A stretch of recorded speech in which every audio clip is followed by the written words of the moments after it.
to shape our future. We came to feel the new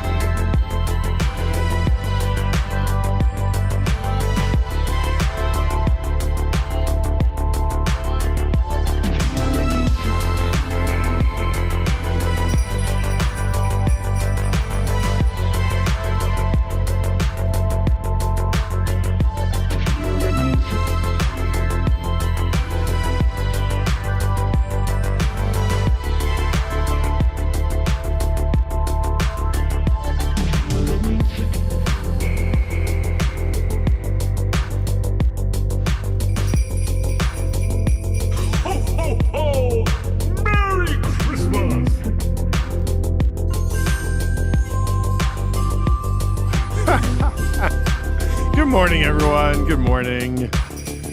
Guess what?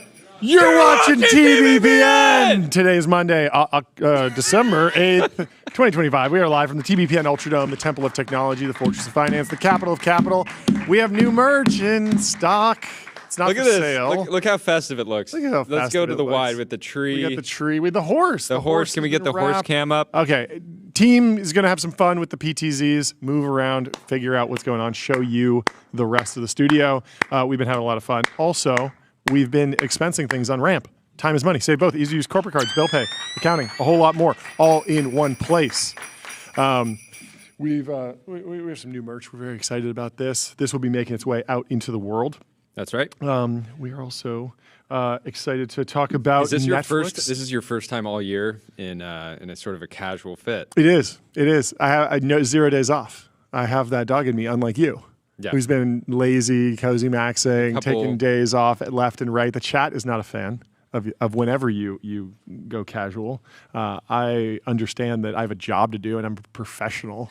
And so, but today's a special day because we do have new merch and it's a lot of fun. That's right. And so we wanted to show it off. Even Tyler's in it. Tyler's in it as well. So some big news this morning. Yes. I wanted to start this off with a post from Pika Capital. Okay. They were What you got? highlighting, so Paramount is launching a hostile bid worth $108 billion to acquire WB. Pika says, this is crazy. HBO should make a show about billionaire media tycoons trying to buy other media conglomerate and highlight all the behind-the-scenes drama. Without further ado, let's bring in our first guest of the show, Rich Greenfield, and we can ask him a bunch of questions. He's a true expert in the space. Yes. So let's bring him in from the Reese Room waiting room. Thank you so much for taking the time to jump on the show at last minute. we're also celebrating. We're very Christmas themed today. We're celebrating the holiday. I want some of your merch. We'll I need send some you of that merch. I'll wear. We'll overnight some to you. Thank you for joining last minute. So I know in 12 minutes you have got to jump to another call. So let's get right into it. Why don't you give kind of a quick intro on yourself, and then we can talk about all the news. Great. So I follow media stocks. Firm is LightShed. We founded it a little over 6 years ago. We talk all things tech, media, telecom, and we have been obviously following closely what happens with Warner Brothers. And we've had a three-way bidding war. Comcast dropped out, so now we have a two-way bidding war. The board obviously chose Netflix. Paramount is unhappy and is trying to go over the top and go directly to shareholders to get their offer accepted. How do you think the antitrust stuff plays into this? Is that something that we're going to see a year from now once this, the current back and forth is resolved, or does it have an effect right now? I mean, the irony is, think about what we're doing right now. Yeah. You guys, actually, what you guys are doing and your success to date actually is what makes this antitrust-wise so difficult. Because just imagine, how do you look at this and say, oh, you can't look at YouTube. You can't compare YouTube, right? You can't compare Twitter and live video. What is the market for video? There's infinite competition. Well, I mean, so that's the thing. Netflix started talking about YouTube as their competition for time, over a decade ago. Yeah. If you're looking at only streaming? Are we only going to look at professional streaming? So we're only going to look at Netflix, HBO Max, Disney Plus, and Hulu. If that was the construct, so let's just say we'll take the narrowest, sort of silo to look at this.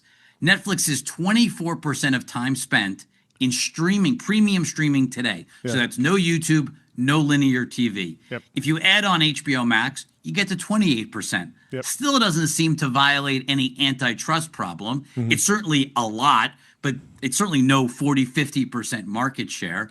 But when you watch the NFL on Netflix, you also watch the NFL on ABC and you watch the NFL on CBS. So how is that not part of the competitive landscape? And heck, YouTube, I don't know if each of you have YouTube TV or have Sunday Ticket, but Sunday Ticket is on YouTube, right? Yep. Like, so to sort of narrowly define the market as only being premium subscription streaming seems a little crazy. And even when you think about movie theaters, like some movies come out in movie theaters, some movies come out on streaming.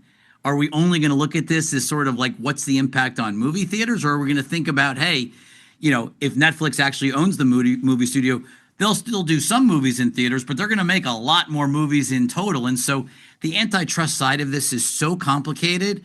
And I can certainly make the argument why this is illegal.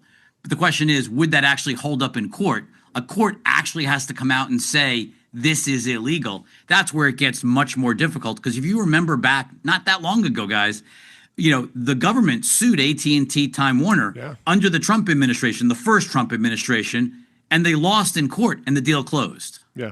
And it kind of wound up being a bad deal, right? Or maybe they should have stayed separate. Is that the way we remember that or no?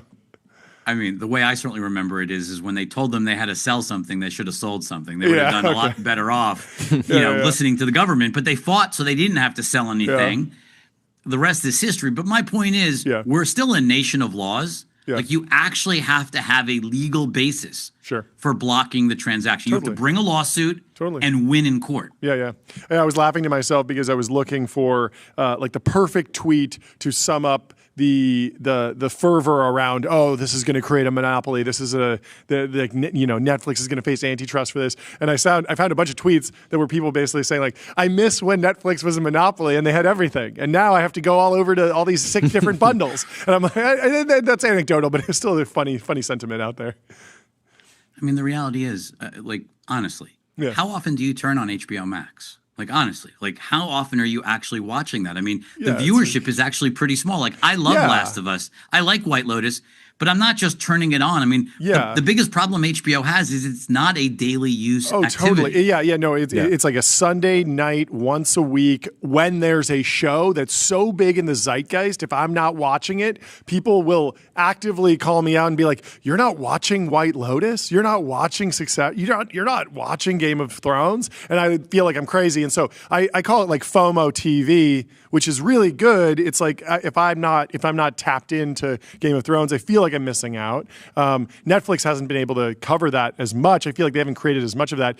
What do you think this says about Netflix? Is it an admission that they have yet to create that much IP that will be around in 50 years? Batman, I think, is going to be around in 50 years. Squid Game, I don't know if we're going to be able to see Squid Game Halloween costumes in 50 years. What do you think this deal says about Netflix's position? Look, I think what it says more than anything is that, Netflix has certainly had a bit more trouble growing engagement over the course of the last year. Mm-hmm. It's picking up. It's doing better. I mean, they've definitely had a very good slate in the last 6 months, but engagement isn't growing as much as I think investors would like it to be, especially, again, who is growing engagement the fastest in all of television? It's YouTube. Yep. Which is, probably obvious to a lot of people who are not senior media executives, right? But if you look at consumers, they certainly know. I have 3 kids. I certainly see the growth of YouTube. Totally. There's no doubt that is the fastest growing place. And I think AI is only going to accelerate that as it gets easier and easier to create higher quality content across the YouTube user generated ecosystem.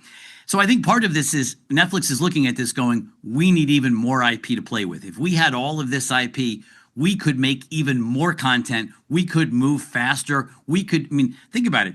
You were watching things like Ballers. Yeah. And 6 Feet Under, not on HBO, people are watching it on Netflix because they licensed it to Netflix. Netflix has this incredible algorithm that helps content get discovered. Yeah. And I think that's a huge power to this transaction, is elevating stuff that is in this Warner Brothers catalog that people just haven't been watching. And so I think that's what Netflix is looking at here, is how can we take 1 + 1 and make it equal more than 2 by making more content? Do you believe that in the K-pop Demon Hunters example, that if K-pop Demon Hunters had not been on Netflix and instead been Warner Brothers' small theatrical release, and then put out somewhere, that it wouldn't have been this phenomenon? And the fact that stuff can kind of go viral in the Netflix algorithm. Do you like that thesis? I mean, stuff does go viral. I mean, Netflix impacts culture, right? I mean, whether it was Squid Game, look at this show, this series in the UK, Adolescent, that premiered on Netflix and blew up all around the world, and started having, parents were having some very tough conversations with kids after that because of sort of how impactful it was and how moving. Like, content really does go viral on Netflix, and part of it's the algorithm, part of it's the interface, part of it's the global infrastructure. And again, you need a service that is used a lot. Think about TikTok, think about Reels. Why are those algorithms so good at finding stuff that the two of you want to watch every day? It's because they have so many inputs. It's learning, it's seeing your behaviors. The more you engage, the better the algorithm is. The problem with so many of these services, you just mentioned it with HBO, but it would be the same thing with Hulu or Disney Plus or any of these other services. You don't use them that much. And so there isn't that much data to train the algorithm. That is what Netflix is really good at. And I think that's the opportunity of putting these two companies together. It's certainly what Paramount is hoping to get by trying to buy this. Paramount needs a bigger streaming service that is used more often, because Paramount Plus, like HBO Max, are both lightly used services. Sure. Yeah, that makes sense. Okay, let's talk about the $108 billion. That feels like a crazy number. Why do you like the original Netflix bid? Felt rich, and this feels like on another level. Also, the company how do you tripled think in value over the last 6 months? Look, I think you have to step back. Remember, on the Warner Brothers, Warner Brothers is splitting into two companies. Paramount is trying to buy the whole thing. So, some of this is a little bit confusing. Yeah. Paramount is buying everything, meaning the cable network. So they're buying CNN. Yeah. They're buying the Discovery Channel, Food Network. Netflix is not. Netflix is just buying the Warner Brothers studio, which includes the gaming studio, the film and the TV studio, as well as HBO. Whereas Paramount is buying everything. And so these are a little bit apples and oranges. That's why $27.75 is actually greater than 30, at least if you're the Warner Brothers board. They said that $27.75 plus the spun out company is a bigger number than 30. Yeah. We can debate that, but they believe that they are getting $31 or $32 in value because of the spun off company. That's the reality here. I don't think this tender offer on the face of it is going to move the board. I think the real question for all of your viewers out there is this going to cause Paramount to raise their bid further? Because I don't think I doubt Warner Brothers comes back and says, we like this better. My guess is they're going to say this is still an inferior offer versus Netflix. Sorry. And then it'll be up to Paramount to say, do they want to go to 32 or 34 or 36? Like, where do they want to go next? Do they have more money? Mm-hmm. Yeah. And just to be clear, I believe that the Netflix deal leaves behind the cable assets, which are about $5 a share. Warner Brothers is currently at $27 a share, so it implies like a $12 billion value on those assets. So you should add that to Netflix offer if you want to get like the fair market of the full value. No, because you have debt attached to it. So you've got it. So you've got debt that's being left on it. So look, you're somewhere between.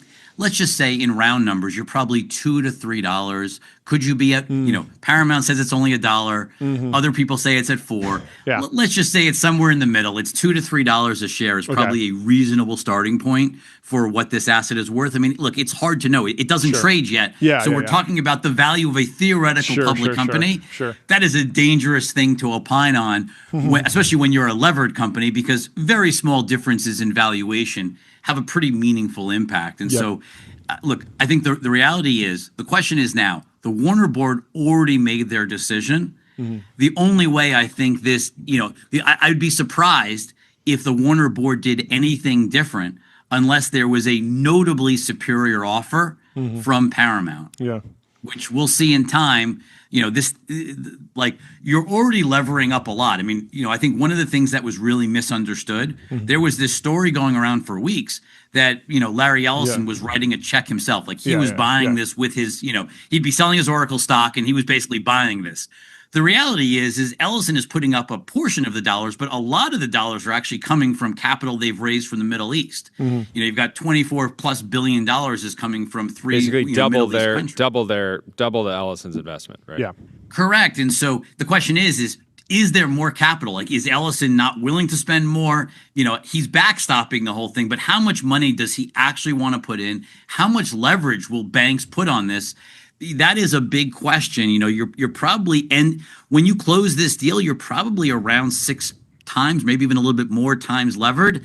That's a pretty high leverage. They'll work it down quickly, but it is a pretty high leverage on media assets in 2020. I'd probably close in 2020, late 26, 27. Yeah. That's a lot of leverage. Yeah. Well, and you got to look at Oracle. Itself is pretty levered, so the father son are going all in. Yeah, look, I don't know. I mean, look, there are certainly regulatory issues. I mean, it's funny how Hollywood was coming out, and Hollywood was like, "Oh, we don't like this Netflix transaction." But combining 2 studios, I mean, Disney and Fox merged, and Fox is Fox has basically, been reduced to almost nothing. I mean, they don't make a lot of movies anymore, and so, putting 2 studios together, they can say they're going to make 30 movies. It would be hard to imagine in 3 or 4 years anybody making 30 movies. I mean, I don't know about, you guys, but like attendance to movie theaters, like just actual butts in seats, is almost 50% lower in 25 than it was in 2019. So and post pandemic, huge change, 50% reduction. In seats, butts in seats. Like, that's a huge change. And so the movie business, I mean, the funny thing is everyone is talking about like, oh my God, the movie business can't change, or, don't hurt the movie business, or don't change the theatrical experience.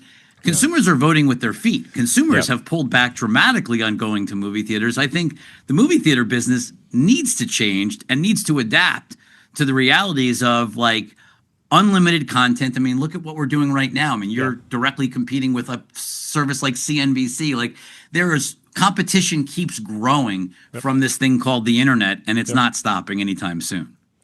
What should viewers be looking out for this week as the story evolves? My guess is very little this. I mean, look, who knows? I mean, Netflix is going to speak in a few minutes, which is why I've got to hop. But, I think investors are probably going to be trying to figure out 2 things. One, is Paramount really willing or able to go higher than $30 a share in cash? Number 1.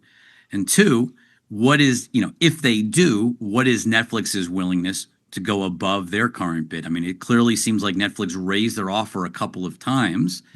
And so will Netflix ultimately, in order to seal this, not seal this, but to ensure that it doesn't become unsealed, will Netflix have to raise their bid? I think those are the 2 things. And as both of you said, the price for this is already pretty astronomical. I mean, this was an asset trading at $6 or $7 a share not that long ago.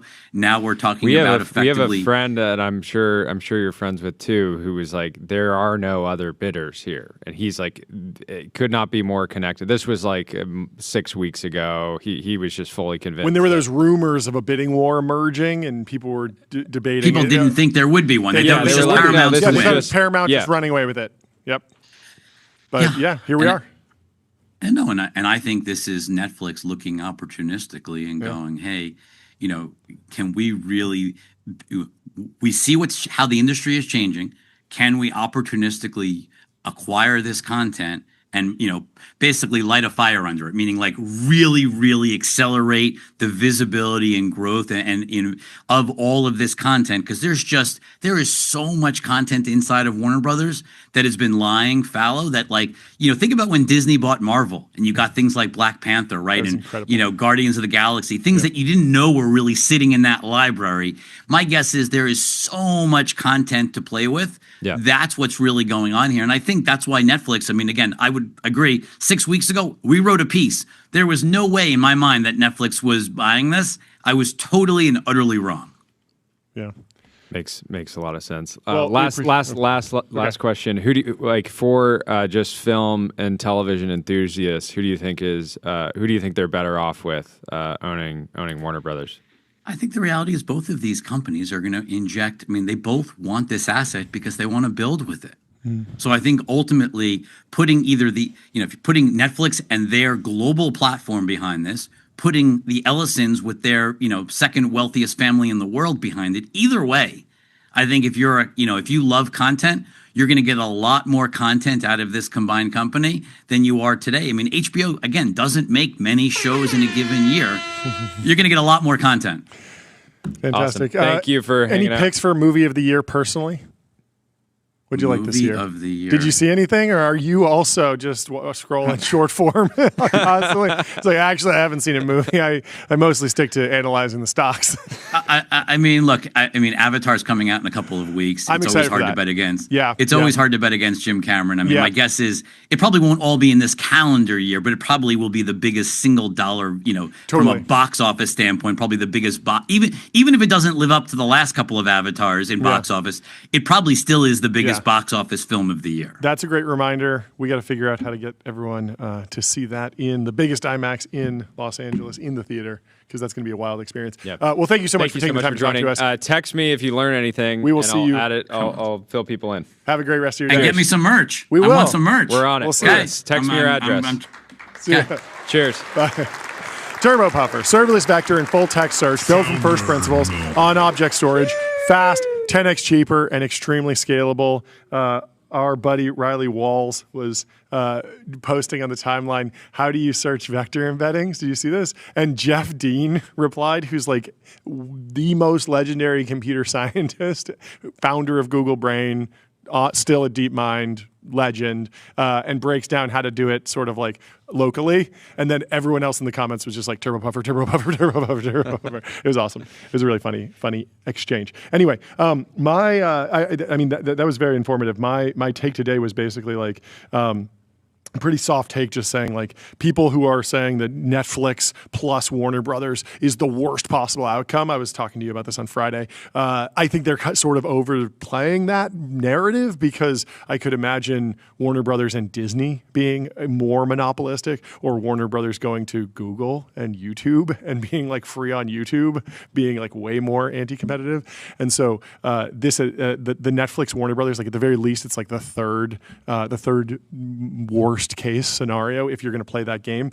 And as we talked, like there just really is so much competition in media, because media is Anybody cheap. can be a media company. Exactly. And there's so many free options, and then there's also video games. And yeah, And it's I just one think of you those can things. argue with how good some video models are getting, and audio and voice models. Like it's going to be even like you're going to be able to make a cartoon as a single individual and make like many episodes, seasons, right? There's going to be more competition than ever at the actual like in the content layer. Yeah. Even if some of the platforms consolidate.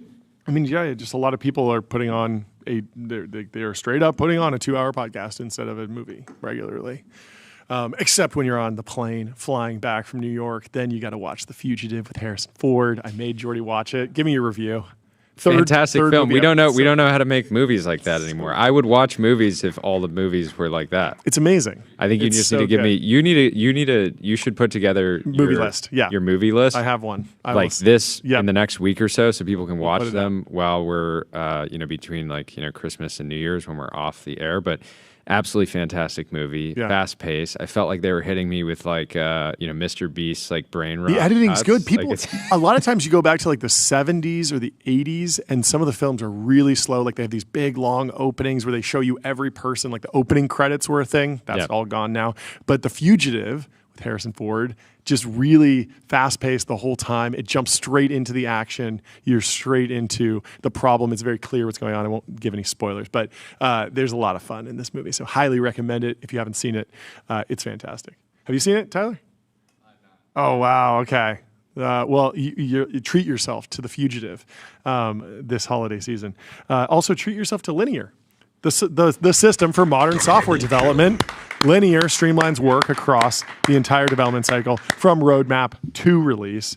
What else do we need? Should we read a unhappy take on this take from Chris Murphy? Yeah. That sounds good. Chris Murphy, what is U.S. CT? Senator from Connecticut. I thought that was crypto Twitter. I thought it was Chris Murphy crypto Twitter. This is like he's like a I don't think so. Chris says the Netflix purchase of Warner Bros. Would be a disaster. Okay. It's illegal, but there's some quietly rooting for it because a Paramount takeover that includes CNN would be worse. A short thread on why that's the dangerously wrong way to look at this. This deal is a classic antitrust violation. It will drive up prices. HBO Max is one of the few things that keeps pricing pressure on Netflix. Hundreds of movie theaters will go under. Writers and production workers in the content business will have terms and wages dictated to them. But some will say, well, if the Paramount and Ellison-Trump cabal gets control of Warner Brothers and the deal includes CNN, then Trump would effectively control the bulk of the mainstream media, from CBS all the way to CNN. That's worse than Netflix owning Warner Bros. Yes, it is, but A, a Paramount-Warner Brothers deal would be illegal too. Trump shouldn't force us to be for illegal but less corrupt things. B, why do we think Netflix won't agree to the strings Trump puts on this deal? This is about making money, not protecting free speech. 5, tyrants want us to accept blurry moral lines. They want us to accept one level of corruption or illegality just because there is an alternative level that's much, much worse. But that's how democracy disappears, by rules disappearing and constant relativity creeping in. So I have two points. One, public.com, investing for those that take it seriously. They got multi-asset investing. They're trusted by millions. And two, the Netflix deal doesn't. So it felt there was David Ellison was on CNBC this morning, and he was talking, and they were asking him about CNN. It's like you own CBS.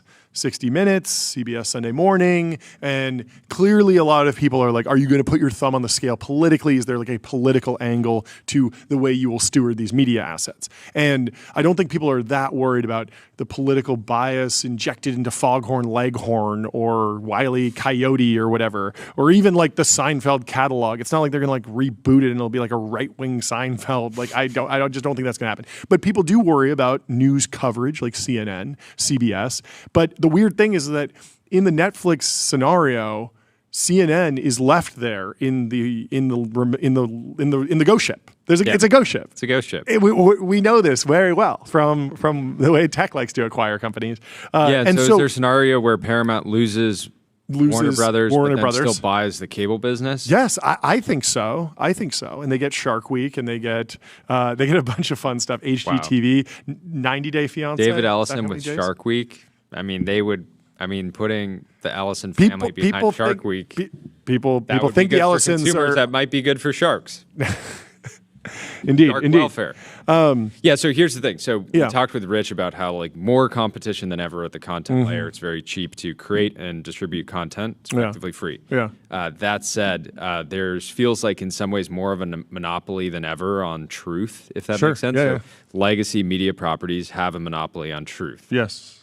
If we say something and we have the aesthetics of television and we say this is true, it doesn't hold the same weight as CNBC or CNN or anything like that because they have they're actually generally running. It's just the brand. Yeah, it's brand. It's just the brand. It's brand. So when the New York Times says something and a Substack disagrees with it and says, no, this is what actually happened, who are people going to believe? They're going to believe New York Times 10 times out of 10. Yep. And so I think it is that part of it is ideally you would want a lot more kind of like distribution between the networks and these brands that have a monopoly on the truth. Yeah, but at the same time, the fact that that David Ellison is not cheering at the fact that you see Warner Brothers. And if you're in the conspiratorial, the tinfoil hat, like David Ellison is trying to control the news narrative that is sort of bubbling up there. The flip side is he should be cheering because he's like, wow, they bought everything I don't want. I didn't want Batman. But in fact, he does want Batman. He does. He wants Foghorn Leghorn. He wants it all. He needs Foghorn Leghorn. He wants it all. He needs Wile E. Coyote. He needs Porky Pig. the list of assets. You don't know Porky Pig? No. How do you not know Porky Pig? Is that a YC startup? It should be. It should be. Oh, Porky Pig. Porky Pig. Okay, Looney Tunes. Yeah, Looney Tunes. The Looney Tunes character. The Looney Tunes cinematic universe is great. There actually was I think there was a YC company in this batch called Piggy Robotics. Yeah, we saw. No, the YC companies need to New keep rule. every pig Nick, themed when you're startup. booking YC startups, if it's swine themed, they're on the show. Okay, I don't want to miss a single swine themed company ever. Pig, Post Hog, Piggy. We need all these companies. They're all great. Red alert. What? Pig has rebranded. No. The YC company called Pig. Wow, spitting in our They're now face. called Butter. Butter. It's still like It's all animal very themed. kind of It's like an animal fat product. themed. It's an animal product. What kind of butter? Analyzing it based on its macros. Is it goat It's, like, butter Very or heavy on cow butter? fat, low protein. Okay. Low carb, low protein, high fat. They rebranded to butter. They stayed on the farm theme. They were like, we have churned into. We've churned all from the the name all the pig. customers churned, and churn was so bad we churned into butter. Butter never. We gotta get the always update. churn. I don't know. We got to get the update. I like the founder. I did like the founder. I also like Fall, generative media platform for developers. Develop and fine-tune models with serverless GPUs and on-demand clusters. We have some news from our flight back from New York. We flew JetBlue again. We did. If you're new here, a couple months ago, we flew JetBlue with the whole team, and we got into a little bit of a situation with JetBlue. They almost had to land the aircraft. They almost had to land the aircraft because Jordy and I were sitting in business class. We were served steaks. We tried to pass those steaks back to our friends and colleagues who were sitting in economy, and they told us not. They said, stop, you can't. I think someone put their hand on your chest and said, sit down, sir. So it was even worse. Sit down. They didn't put their hand flight on attendant. me, the flight attendant, Yeah. but they grabbed the dessert. Oh, they that I was grabbed the passing dessert that you were trying to pass back to the team. And I you know, said, we like to believe do I in. not own this dessert? We like Not- property rights around here. We like the ability to move freely. And I think possession's 9/10 of the law. You give me the ice cream. You give me the steak. I control it. I can It's do an with asset what I that want. But on our latest flight, we figured out the ultimate hack for how to pass food back from business class to economy on a And we JetBlue flight. proved that this works twice. And we're sharing it with you today. sharing This this is alpha. deep alpha. And so we'll hopefully pull up some of the photos. So in first class they give you headphones with a case. And so what I was able to do is I was able to take the food So my food, and put it I bring it over into to the John. case. So we all had dinner before the flight. That's ice cream in the We all had phone dinner. case. We had dinner or before in the we headphone left. case. So I show up and I'm not hungry, Yeah. but Ben's a growing boy. Growing boy. And I'm like, we got to get my dinner back to Ben. And so we take the headphone case, we zip it up. I take it back. I pass it. You to insisted Ben, on the I said- bread roll going in there. I don't Of know course if I Ben had to. enjoyed the I bread wasn't roll. going to have. It wasn't. He needed the bread. Did you eat the bread?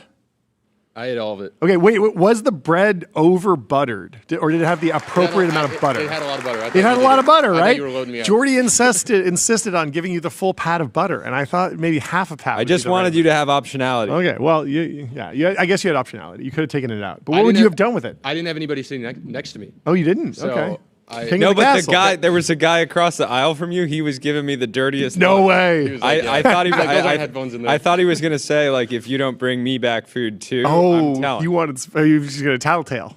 That is a risk. No, but the when you real run this risk game. when you're running a strategy like this and you need to be highly coordinated Yeah. is that the flight attendant in the business Yes. class section says, "Where's your cutlery?" Yes. Where's that because plate? Because it's in the back. your knife and fork are going to be missing. So the real you And can so see I was Jordy running- going back to when we were drop it running- off. I took that photo. We were running plays. And so so there's another tip here that you don't want to jump the gun. So the food service, the dinner service, it takes place over a couple minutes. All the plates get passed out, and people eat pretty quickly. So typically, the flight attendant, by the time they finish delivering the last plate, they will go and start picking up the plate from the beginning because it only takes people a couple minutes to eat the food on the plane. But what you want to wait them out. You need a couple rounds of them coming by, and you have the full meal there. And they're like, "Are you done with that?" And you say, "No, I'm still working. I'm still working." So you got to say, "I'm still working" a couple times, and then they will go back and sit down at the front of the plane. They'll kind of relax the post-meal break. They might be gearing up for, maybe I'll get everyone a new glass of wine in 20 minutes. But I'm chilling. That's your opportunity because that's when they're at their weakest. That's when they're not going to be paying attention. You almost got caught at one point. I got caught? She came. The flight attendant, lovely Yes. woman. She came over and said, she came up and said, "Do you want any tea?" Yeah. And you had missing company. There was food in the headset in the case. headset case. And Yeah. you closed I had to close the headset case because you don't want to get caught with the crew. Yes, we do need the whole crew on business, and we will be doing that. We're working on it. We're working on it. Well, yeah, we got a ton of machinations, but in the meantime, well, we're having fun. We're also on Profound. Get your brand mentioned in ChatGPT. Meet millions of consumers who use AI to discover new products and brands, and people were having fun with the. I don't know if this is real. I saw this posted. This is a joke. This account just posts. NLE Choppa submitted a last-minute bid to buy Warner Brothers for $45,000. In $45K in cash.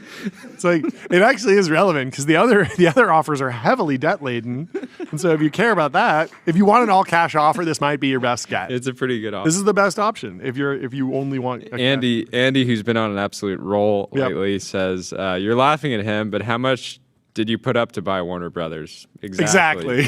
Can we pull up Andy? Andy launched had a launch video like yesterday. Oh yeah. Andy, of course, is the founder of 2cents.money. He's been on the show. He has an anonymous social network that links with your bank account, and so your username is just your financial net worth. The video is at the bottom of the stack, guys. If you can pull it up. He's big on financializing everything. He's a financial. He was kind of early to the trend. Early to the trend, but he's always Let's done play it this. in sort of a fun way. What are we doing here? I can't read that, so I don't know. We need to go full screen on this. Okay, while they're pulling that up, let me tell you about Fin.ai, the #1 AI agent for customer service. Automate the most complex customer service queries on every channel with Fin.ai. Are we able to play this full? It is 2 minutes, and we only have so many minutes. Yeah, let's play it. Hi, this is Ozma. We make films. 2 Cents founder Andy Duro raised $3 million for his startup and paid us $2.5 million. This was the only direction he gave us. I need this to look like the most expensive launch video ever made. It has to look like. Why is he in Albania? The day before our shoot, Andy was still on his investor's boat, chasing a Series A. Is this rage bait? I feel like this is giving me like I'm going to be enraged. We were under contract to spend the entire production. I want a Scarface montage in a mansion. There we go. Show off our in-house coding models.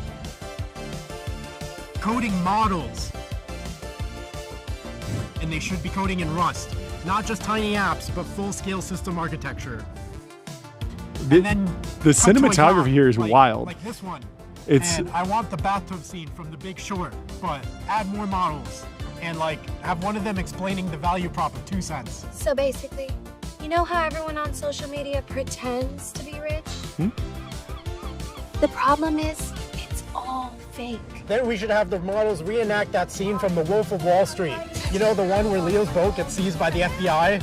You want some lobster for the ride home, you fucking miserable pricks? I know you can't afford them. What was the bid? Then He we said should have the models he do gaudy spent shit on the $2.5 yacht. million on this. Is that what you're saying? All right, this is not PG enough, but it is funny. It's funny to basically run through every single launch video bit that there is. Okay. Yes, and narrate yes. And just be narrating. Yeah, just do that one. Just Okay, do that, now and then do that one, and then do that one. Yeah. Okay. Ridiculous.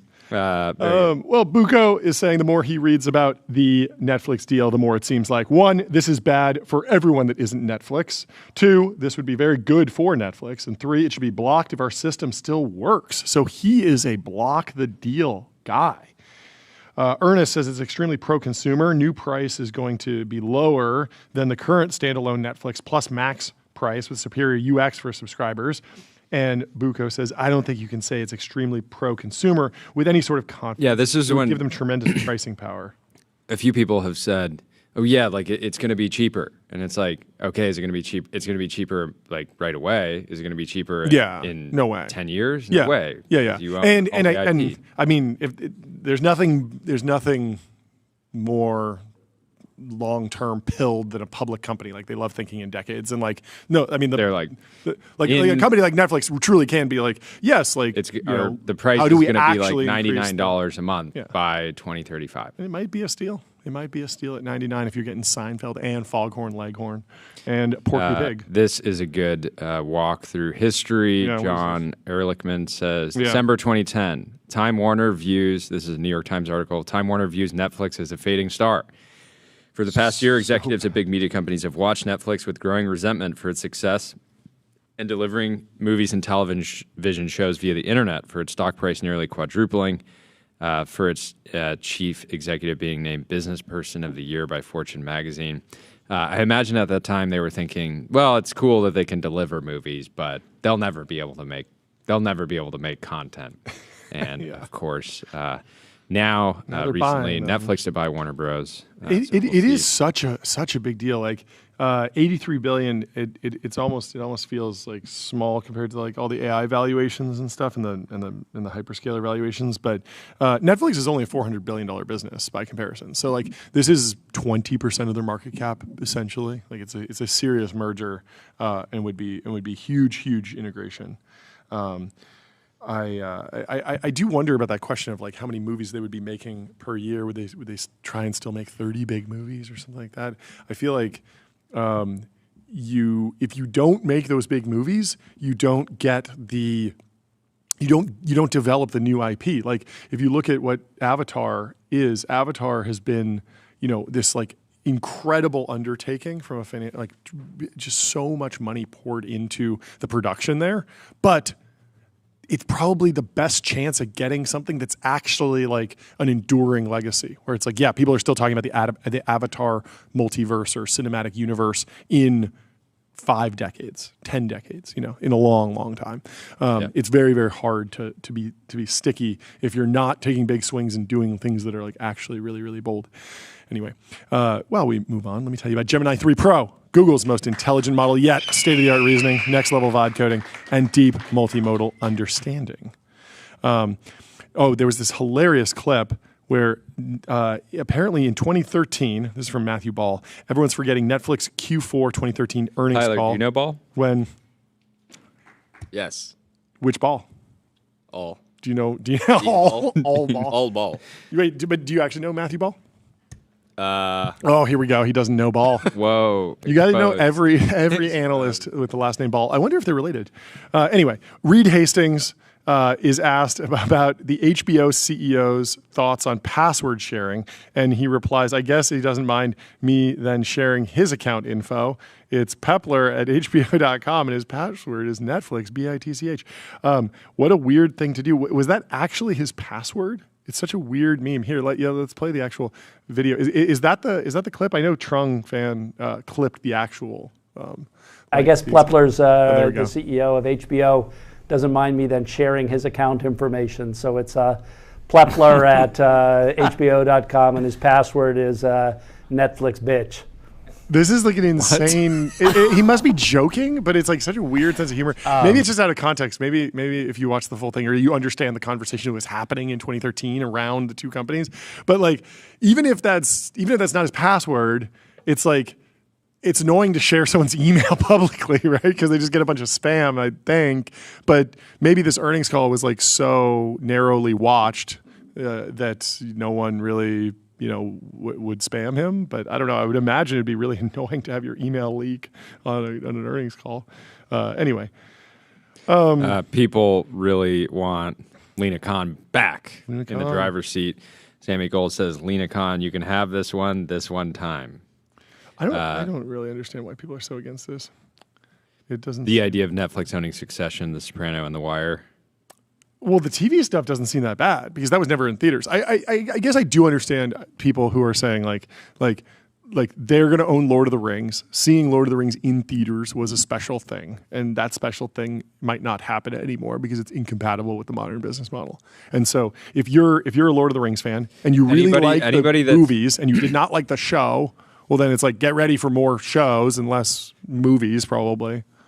I think anybody who's upset because of the impact on traditional cinema and movie theaters, I want to see proof of how many movies they've gone to in the last. The revealed preference is crazy. The last no one year, goes, but right? They're like, oh, I've seen one movie in theaters. It's like, okay. I don't know. Well, we should move on. Let me tell you about Restream. One live stream, 30 plus destinations. If you want to multi-stream, go to Restream.com. Nice shot of Tyler before that ad comes in. Apple is changing of the guard. It feels like a ton of executives are leaving, ton of executives are turning over, and everyone's kind of speculating that potentially this is the beginning of the next major executive leadership team coming in, that there'll be some sort of, before and after. Maybe we're exiting the Tim Cook era. I don't think so. I think you just got to double, triple, maybe 10x Tim Cook's pay and you're good. But if they wind up turning the entire team over, maybe that's what happens too. So John Gianandreas. Super out of pocket to Johnny include Ive. Steve Jobs on this. Yeah, that's very odd. But the interesting thing is John Turnus. He is, of course, leading. There's been a bunch of leaks about John Turnus, the head of hardware, potentially stepping up to the CEO role. That would be very exciting. And there's been rumors swirling. Unclear if it's like one of those things where he's leaking or someone else is leaking things. You never really know until the actual news drops. But I remain positive on Tim Cook's leadership. I think he got the big things right. And I think he missed the hot things, but missing the hot trend that's actually not that existential to the business. That you could argue they haven't missed yet. Yeah. You could argue they haven't missed it, and you could argue that AI was not existential to them, at least in the short term. But we'll see. But this Justin Bieber post is insane because you read me this, and I didn't hear you say this is from Justin Bieber's account, and I was like, oh, that's funny. There's someone who's mad at Apple. But it's way funnier coming from Justin Bieber. Put Justin Bieber as a product manager at Apple, and I genuinely believe the products across the board would improve. Get him in Figma. Think bigger. Build faster. Figma helps design and development teams build great products together. So without further ado, Justin says, if I hit this dictation button after sending a text and it beeps and stops my music one more time, I'm going to find everyone at Apple and put them in a rear naked chokehold. Even if I turn off dictation, I somehow hit the voice note thing. The send button should not have multiple functions in the same spot. I couldn't agree more. This is it's just absolutely insane because the issue is, one, this happens a lot. This happens to me. And then it's always nerve-wracking because if you have somebody pulled up on text and you happen, let's say I'm like, this person is wanting to change the time of this meeting to this other point, and I'm like, what do you think? What should we do? And then it's just like happens to be like recording, and then you're like, whoa, I don't want to. I just want to. I'm not a dictation maxi. I find it. I think it's very offensive to send people voice notes of any sort. And so I don't do it. I don't appreciate when people. Apparently, we have to issue a correction. Taylor's over there putting us in the truth zone. Apple doesn't have product managers. That makes sense. There's so many. There's this new software.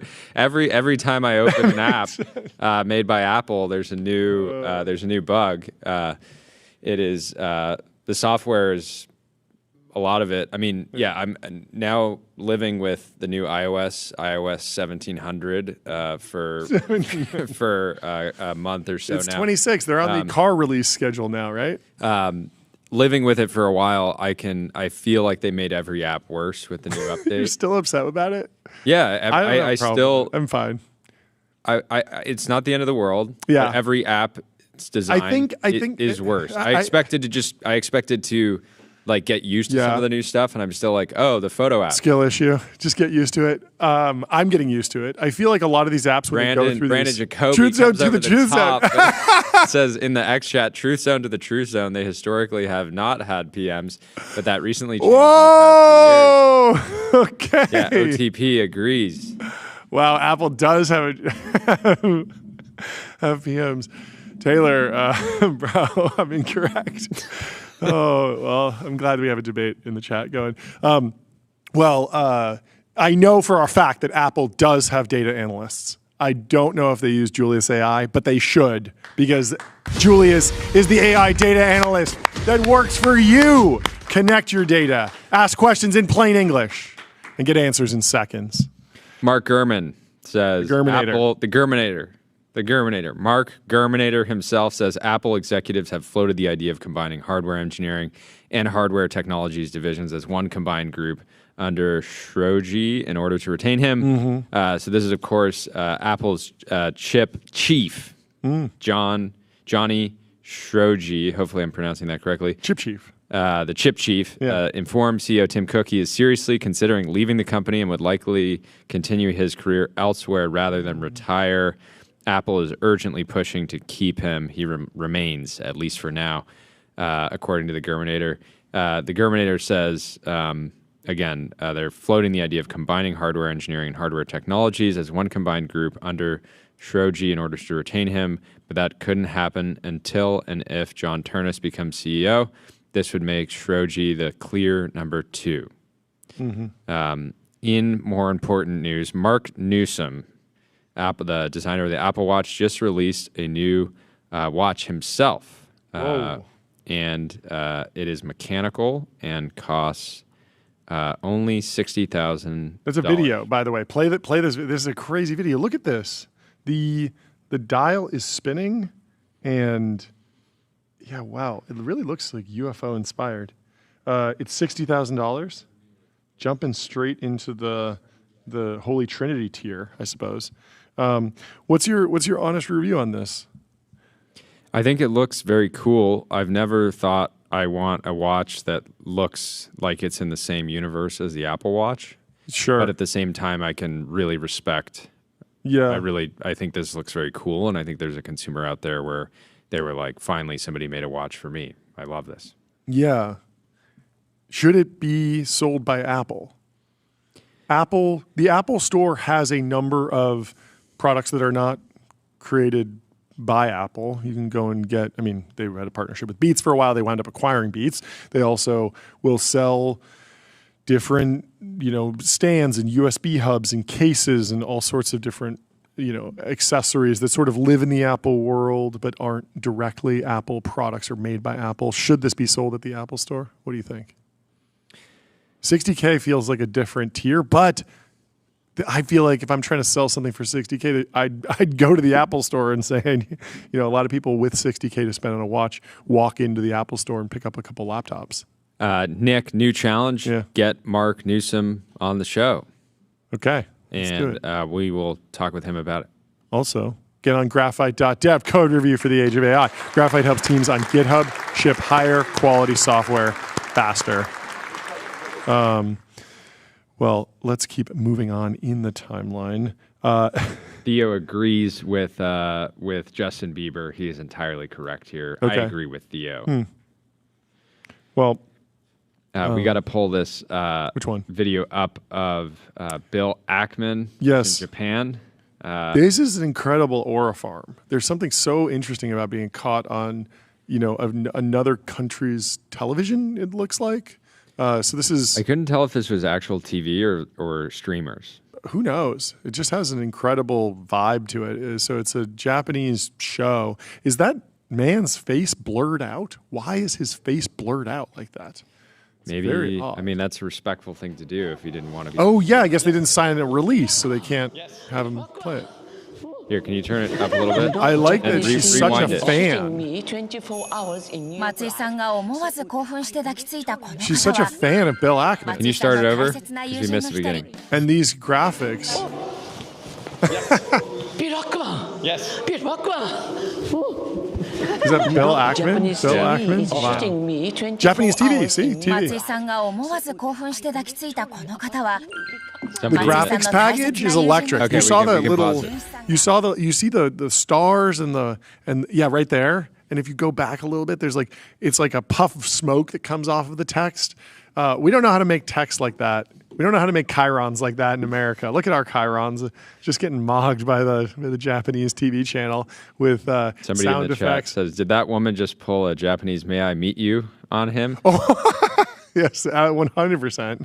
That's exactly what happened. Why did Andy post all quiet on the frontal lobe? That's very funny. That just cracks me up. Privy. Privy makes it easy to build on crypto rails, spin up secure white label wallets, sign transactions, and integrate on-chain infrastructure all through one simple API. Prediction markets are absolutely tearing up the timeline. They are the current thing every day. The debate rages. This one's hilarious from Aaron Mars. He says, prediction markets will replace buying stuff. I want someone to bring kiwis to my house. I make a prediction market about whether someone will deliver 4 kiwis to my doorstep and load $15 into no. A guy with an e-bike sees it and picks up some kiwis. Before dropping them off on my doorstep, he bets yes. Drops them off, the market resolves to yes, and he gets $15. Rest in peace. Amazon, DoorDash, Uber Eats, etc. Sayla comes in and says, prediction markets will replace relationships. I have a crush on your girlfriend. I make a prediction market about whether she will leave you for me and load $15 to no. She sees this and drives over to my place. Before texting me she's here, she bets yes. She comes inside. The market resolves to yes, and she gets $15. Rest in peace, Tinder, Bumble, Hinge, Raya, bars, restaurants, etc. It's so insane. Yeah, the mood, the prediction markets are fighting an uphill battle right now. They're on life support. Prediction. It's such a good copy pasta, and I can only imagine the quote tweets on this post just being like an endless stream of iterations of this exact template, because it truly is so funny. The financialization of everything. Well, Robin Hanson, who's sort of known as the creator of the prediction market, do you know a little bit more about his background? He's an economist. Yeah, I mean, he was writing about prediction markets or like decision markets since like the 90s. Yeah. And he has this whole idea of like futarchy, where you like run the government based off prediction markets. Interesting. Wow. He basically Brian Armstrong was like suggesting that policymakers could one day just ask people, how should we grow the economy? And then let prediction markets decide it. Sorry. Yeah. Anyway, Joking on I this, will read Robin Hanson's post while Jordy recovers. He might need a little bit of a break. A little bit of holiday spirit getting up his nose. Robin Joking says, on this podcast in a can. I've been asked, what do I think of Kalshi and Polymarket? These are still very early days. My vision, which I started to articulate in the 90s, is of a world very different from both the world then and the world of today, a world where markets are accepted as offering more accurate estimates on far more useful topics. So I'm mostly interested in the potential of stuff today to enable and cause that future vision.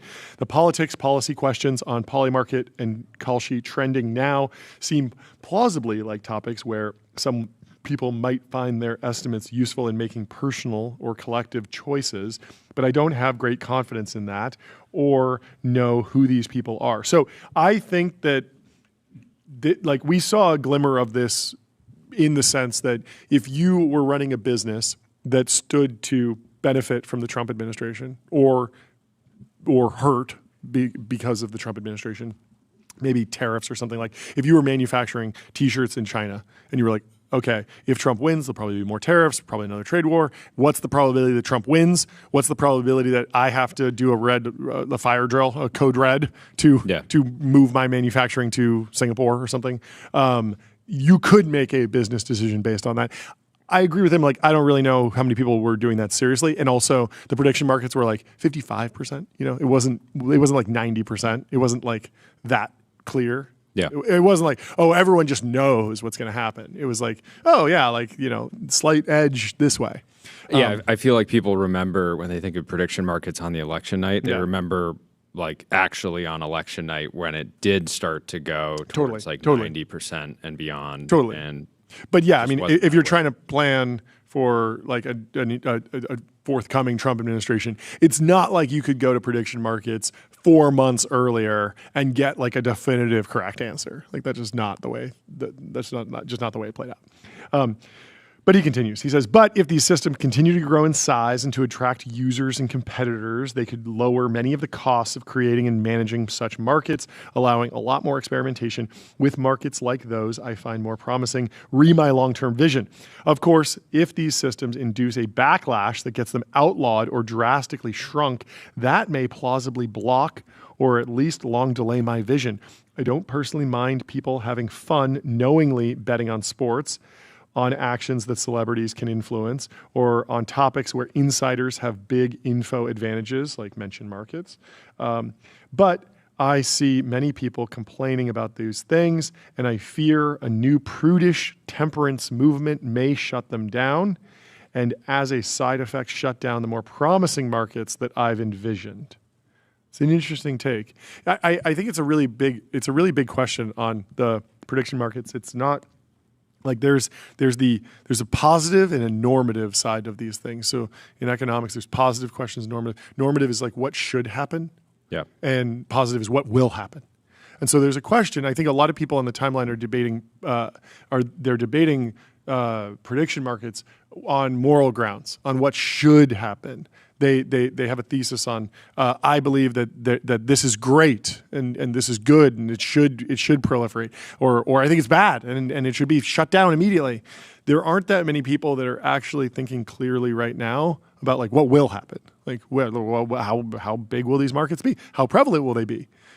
Sports betting has gotten a lot easier, but it hasn't taken over everyone. Like I know a lot of people that don't sports bet. I don't personally sports bet, even though it's now available probably on my phone. I'm sure I could figure out how to do it without needing to go to Las Vegas. It hasn't come for me.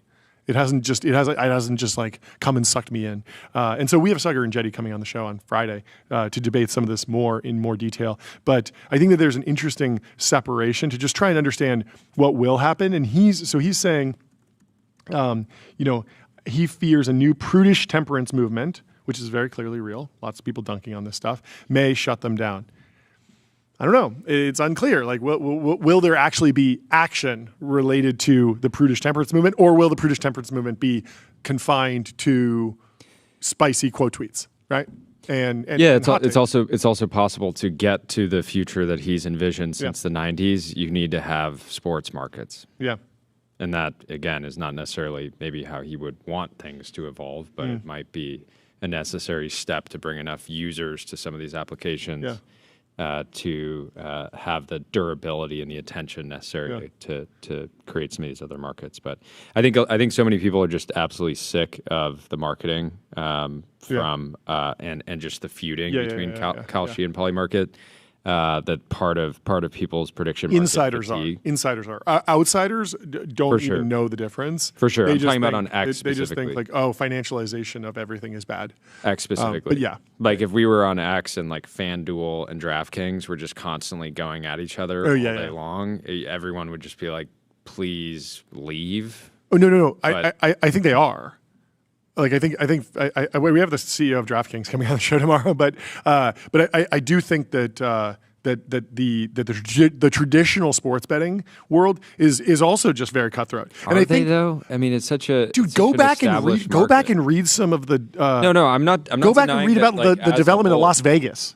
Like Caesars versus MGM. Like these were knockout, drag-out fights. These were not like, oh yeah, everyone was like positive sum building. I'm just saying I would be surprised if you have like a marketing manager at DraftKings saying hateful things to a marketing manager at FanDuel in the year 2025 on the internet. We need to watch Casino because I believe in Casino they did things much worse than that.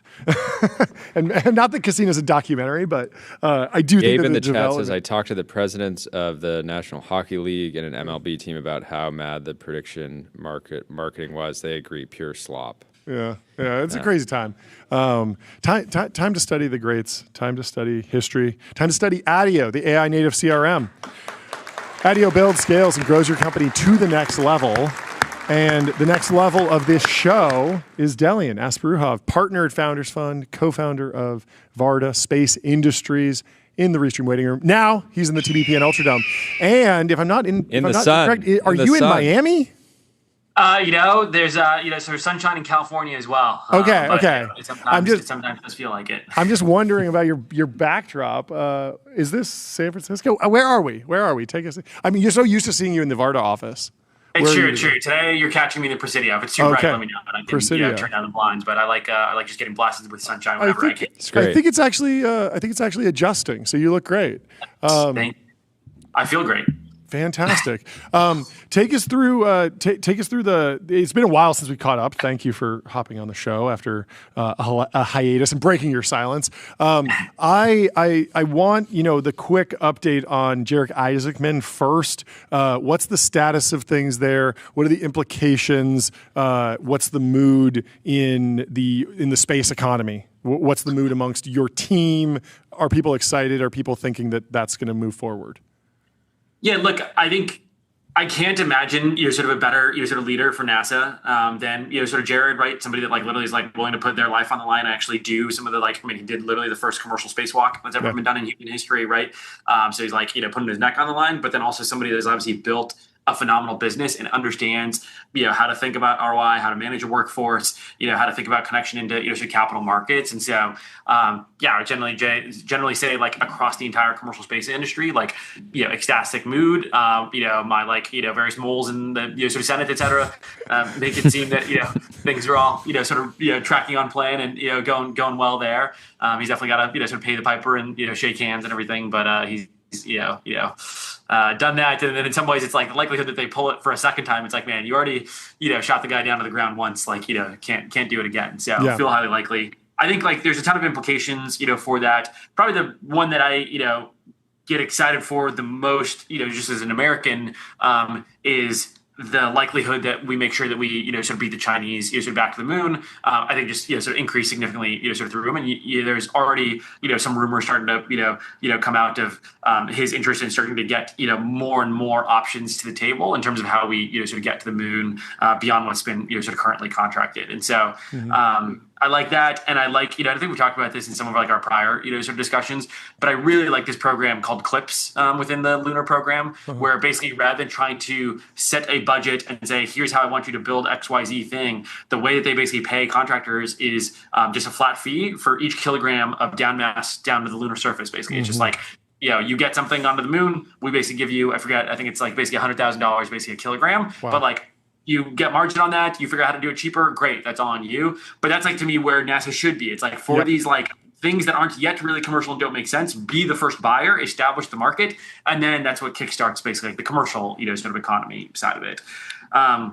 So that's obviously been a ton of activity. Obviously, there's a whole set of SpaceX things, that have been, sort of happening over the past sort of month. Yeah, let's pause on this on the SpaceX stuff. I want to stay on NASA. The way I was thinking about Jared Isaacman, and just kind of framing the broader discussion of the lunar economy, the orbital economy was this idea of are you a Mars guy or a moon guy in the short term? And I don't know if this is too simplistic, so maybe you can just bring a bunch of nuance, but it does feel Elon has been beating the drum on Mars, and maybe the moon is a pit stop along the way, and then some other folks, some of the more legacy space flight providers are a little bit more focused on the tractable get to the moon. But then you have different folks breaking different ways, Casey Hanmer's really obsessed with beating China to the moon. Obviously, Mike Solana at Founders Fund is moon should be a state. And there's a whole bunch of different things. But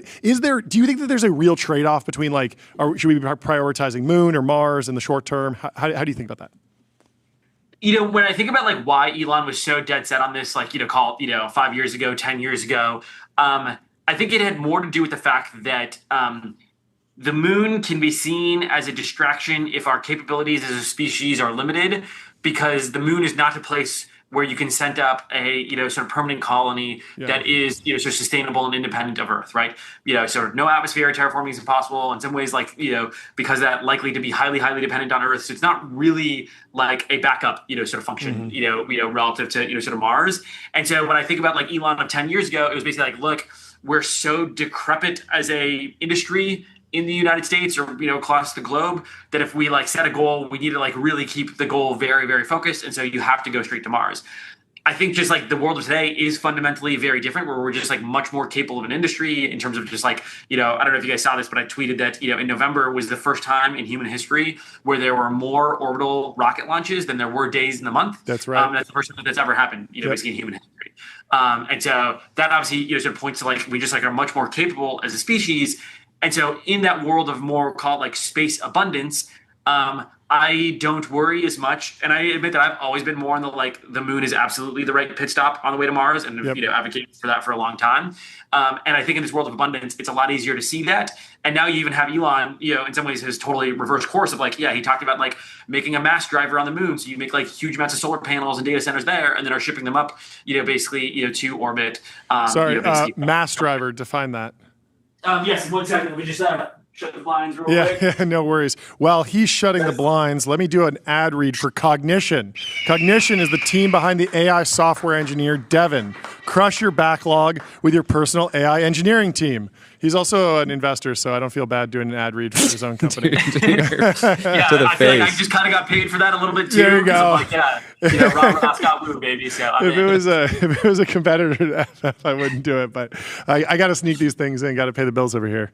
Anyway, so take us through, what is a mass driver on the moon? So on Earth, there's been a variety of ways that we've hypothesized basically, sort of getting things up to orbit. Only one that has sort of really worked, right? Which is basically, chemical combustion, put, liquid fuel and an oxidizer, basically, in a rocket and launch up to space. There's people that have tried to work on other alternatives. So if you guys remember Spin Launch, the company that would basically spin things up really, really fast. Yeet aerospace. They would yeet it out into the aerospace, into space. So that's the spin version. I love that. You could also imagine the rocket sled or sled version. It's like an electromagnetic sled that is super, super long. So rather than spinning fast, you basically have a maglev train effectively, but just many, many miles long. So you get it up space and shoot it up.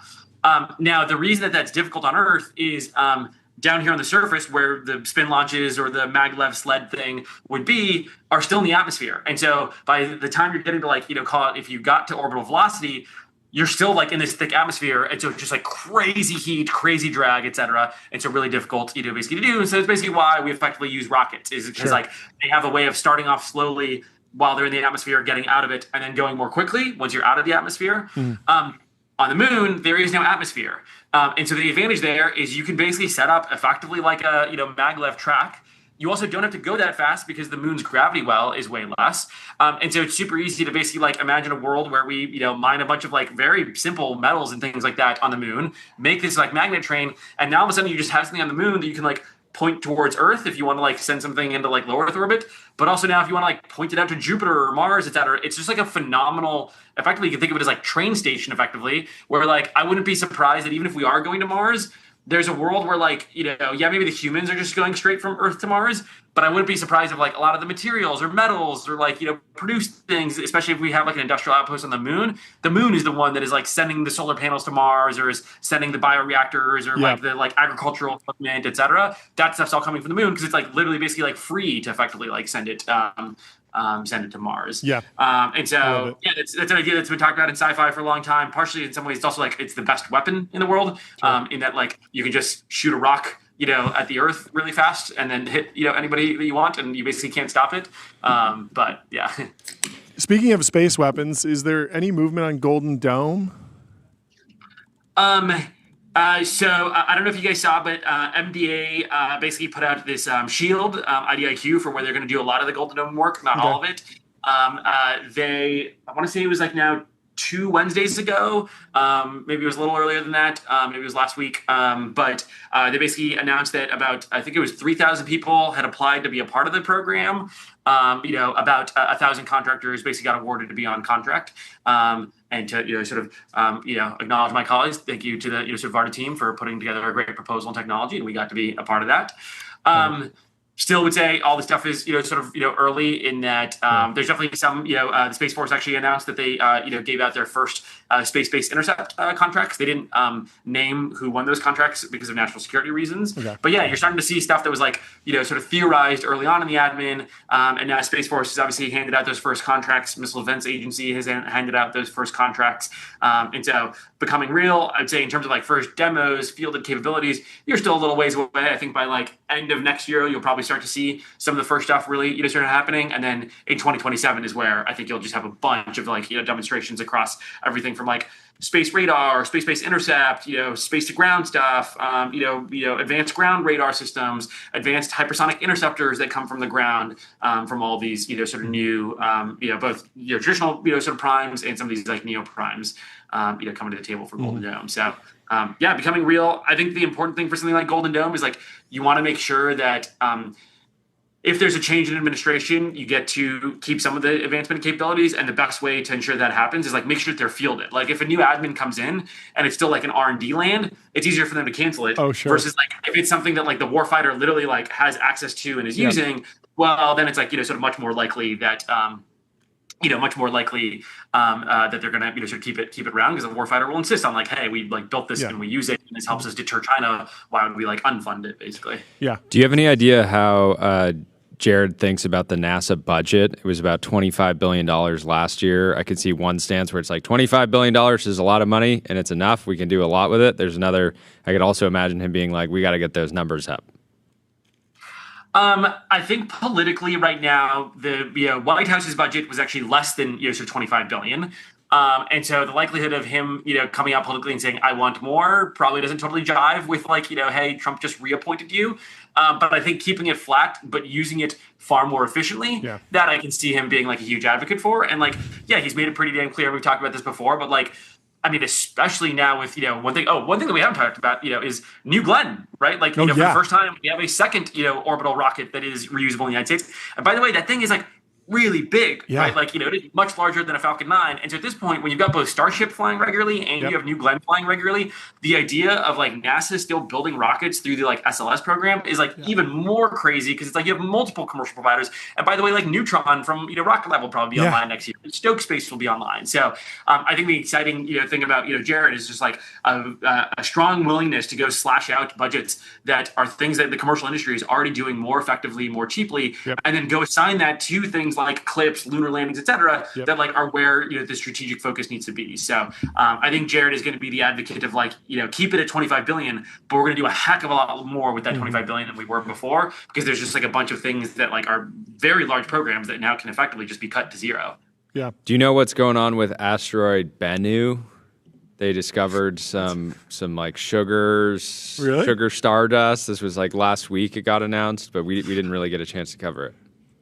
Yeah, so, funny story of this. So if you remember the first Varda mission where we got stuck up in orbit, right? Yeah. We launched in June of 2023. The original goal was to land in August, September of 2023. Part of why we chose where we were going to land was because there had been some early cosmic, sort of dust and solar dust and asteroid dust missions that had landed in that same range. But the other reason that we chose it was because it was going to be Halloween of, I believe, 23, OSIRIS-REx, the asteroid sample mission from Bennu, was also going to land there. Obviously, we ultimately ended up getting delayed, and so rather than Varda being first and the asteroid mission coming in, instead it was the other order. Asteroid mission came in, but point being, our team paid a lot of attention to that asteroid sample coming in, given that that was sort of the precedent for Varda being able to basically come back from space, and that mission was the one that had the Bennu samples on board. Okay, so it's just now getting disclosed or talked about. Yeah. Basically, obviously with something this material and significant, you want to make sure that you've dotted the I's and crossed the T's, and also also like it takes time to go analyze these samples and like handle it, et cetera. So yeah, the asteroid sample, landed like I want to say October, November of 2023. And now obviously this is all started to get published 2 years later. What they effectively, sort of showed was that on the asteroid, you have effectively like the building blocks of, life, which, which, and this is my favorite, term in the world,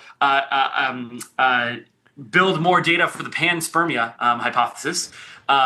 So the panspermia hypothesis is that the early building blocks of life are plentiful in the universe, and a part of how they get distributed in the universe is through basically collisions that end up, you have like, some early protoplanet, it collides with some other big planet, and then there's crazy asteroids that get sent out at high speed, but those asteroids have a little bit of like sugars and ribose, et cetera, and that's what actually like basically like incepts planet on a future, or incepts life on a future basically planet. One of my favorite graphs that I saw, which I could pull this up right now, but if you look at the average length of a genome on Earth over various periods of time, right? If we look at like old fossils, et cetera, the most complex genome basically has a perfect linear relationship between basically the age of Earth and the sort of genomic length.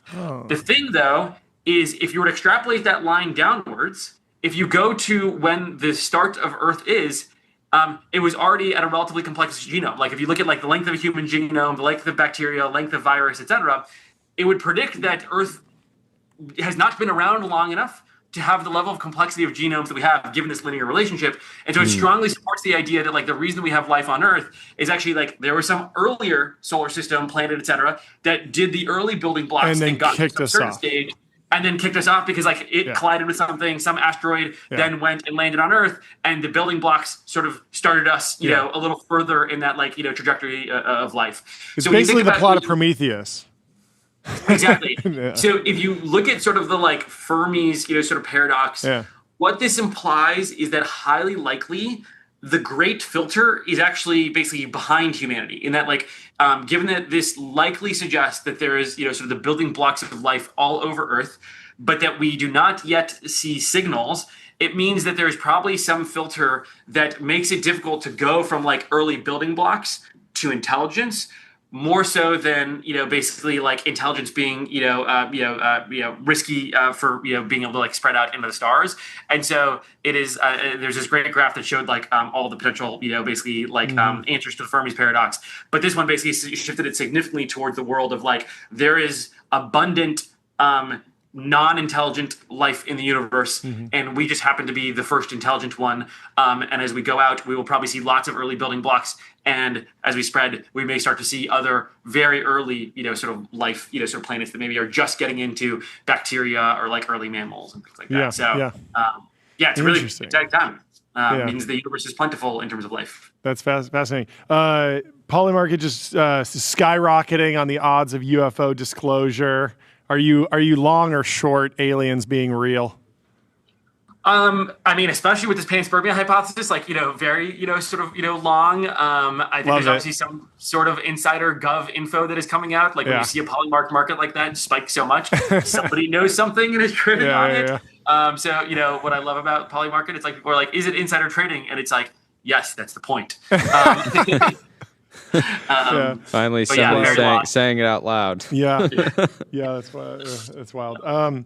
What about? I mean, I want to go through a bunch of stuff. We go to SpaceX stuff. I mean, I imagine that you can't comment on the actual like IPO rumors, but I would be interested to hear about like what key like looking back on 2025 for that company, looking forward to 26. What are you excited about? And then also like, what do you think people might misunderstand about SpaceX that is the story that we start seeing told maybe if they hypothetically go public one day?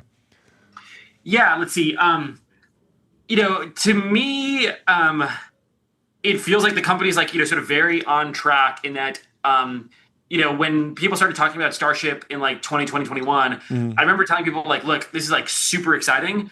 But if you just look at the complexity of that vehicle relative to Falcon 9, it's a huge step up in complexity. but that's also roughly the step up in terms of like size of company that SpaceX is and complexity that they can take on. Sure. And so then my like quick math is like, well, then it'll probably take about as much time as Falcon 9 to get to like, true production rate. And so there were people that were like, no, they'll be like, like fully online by 25, commercial, flying super regularly. And I always remember saying in like 2020, I was like, I don't think that that's going to sort of be the case. I think it'll be closer to like end of decade because that's roughly the time frame that Falcon 9 sort of took. Yep. And so that's where I kind of see them, where it's like, yeah, they like are obviously making phenomenal progress, sort of with Starship.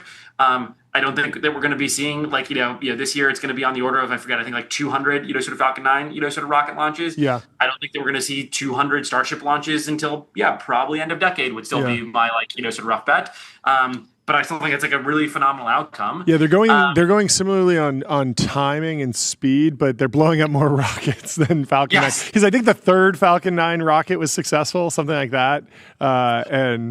Yes, but they had a bunch of landings that they blew up, which is the more complex the more part. relevant, so, people forget that, I mean, for what it's worth, Starship is already functional and online. It's just like not, fully reusable. Yeah, I think a lot of people, I think a lot of people misunderstand that like when it's blowing up, it's usually blowing up like on the way down. Like it's not. It very quickly was like, okay, it takes off successfully. It gets up to the top, and then it starts blowing up on the way down. It bounces off the. No.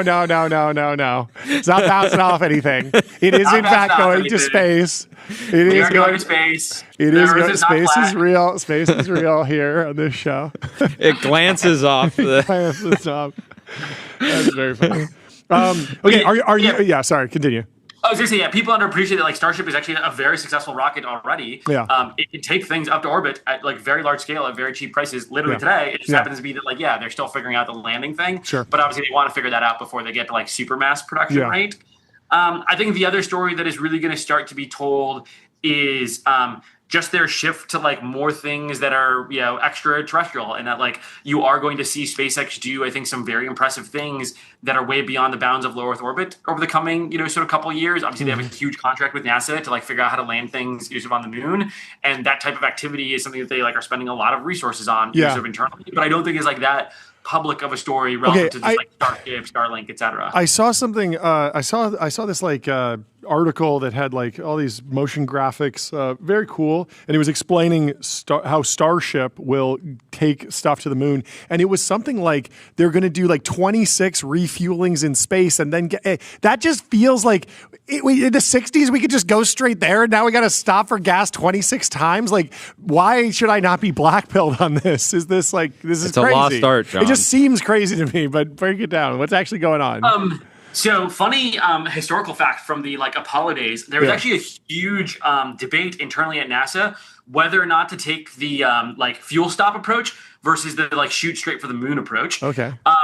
There was a significant chunk of NASA led by, it was like Pete something, I want to say, that really wanted to do the gas station approach. The reason being that they saw that as what would make it so that going to the moon was just much more long-term sustainable, because you have these like pieces of infrastructure and it's easy to like send things mission by mission without each individual mission basically being super risky. Yeah. And the other, side of the approach, which was just shoot straight for the moon, was largely led by Wernher von Braun. A part of why he liked the shoot straight for the moon thing is because it allowed him to just make one really, really big rocket rather than launching lots of small rockets. Yeah. And I think he was just like addicted to pull one out. I do think probably that was the right call for the time and allowed us like to your skis, etc. Yeah. But counterintuitively, the like refueling and sort of fuel stations approach is actually just like the much more long-term sustainable one. And that like as we think about like going to Mars, very regularly going to the moon, you don't want to necessarily have to take on the risk of like just like on a car trip, you don't take all your fuel literally with you, like there are gas along the way, and that makes it so that the vehicle that is moving things is much simpler. Same thing here. If you want to set up a more stable logistics and supply chain, you actually do want basically these types of fuel stops. But yeah, that's a part of what SpaceX needs to prove is like, I think that number that you're citing in terms of number of refuels is more for a full Mars mission. For the moon, I think it's more like 3 refuels. Something like that, I want to say. So it is definitely, sort of simpler by going to the moon. Also, it does seem like we've rebuilt the capacity to just yeet stuff directly to the moon, because didn't Firefly land something up there? Like and China's going up and stuff direct. Like we seriously have checked that box like several times. It's not even like humans on the moon once. Like I think we sent 6 manned missions, right?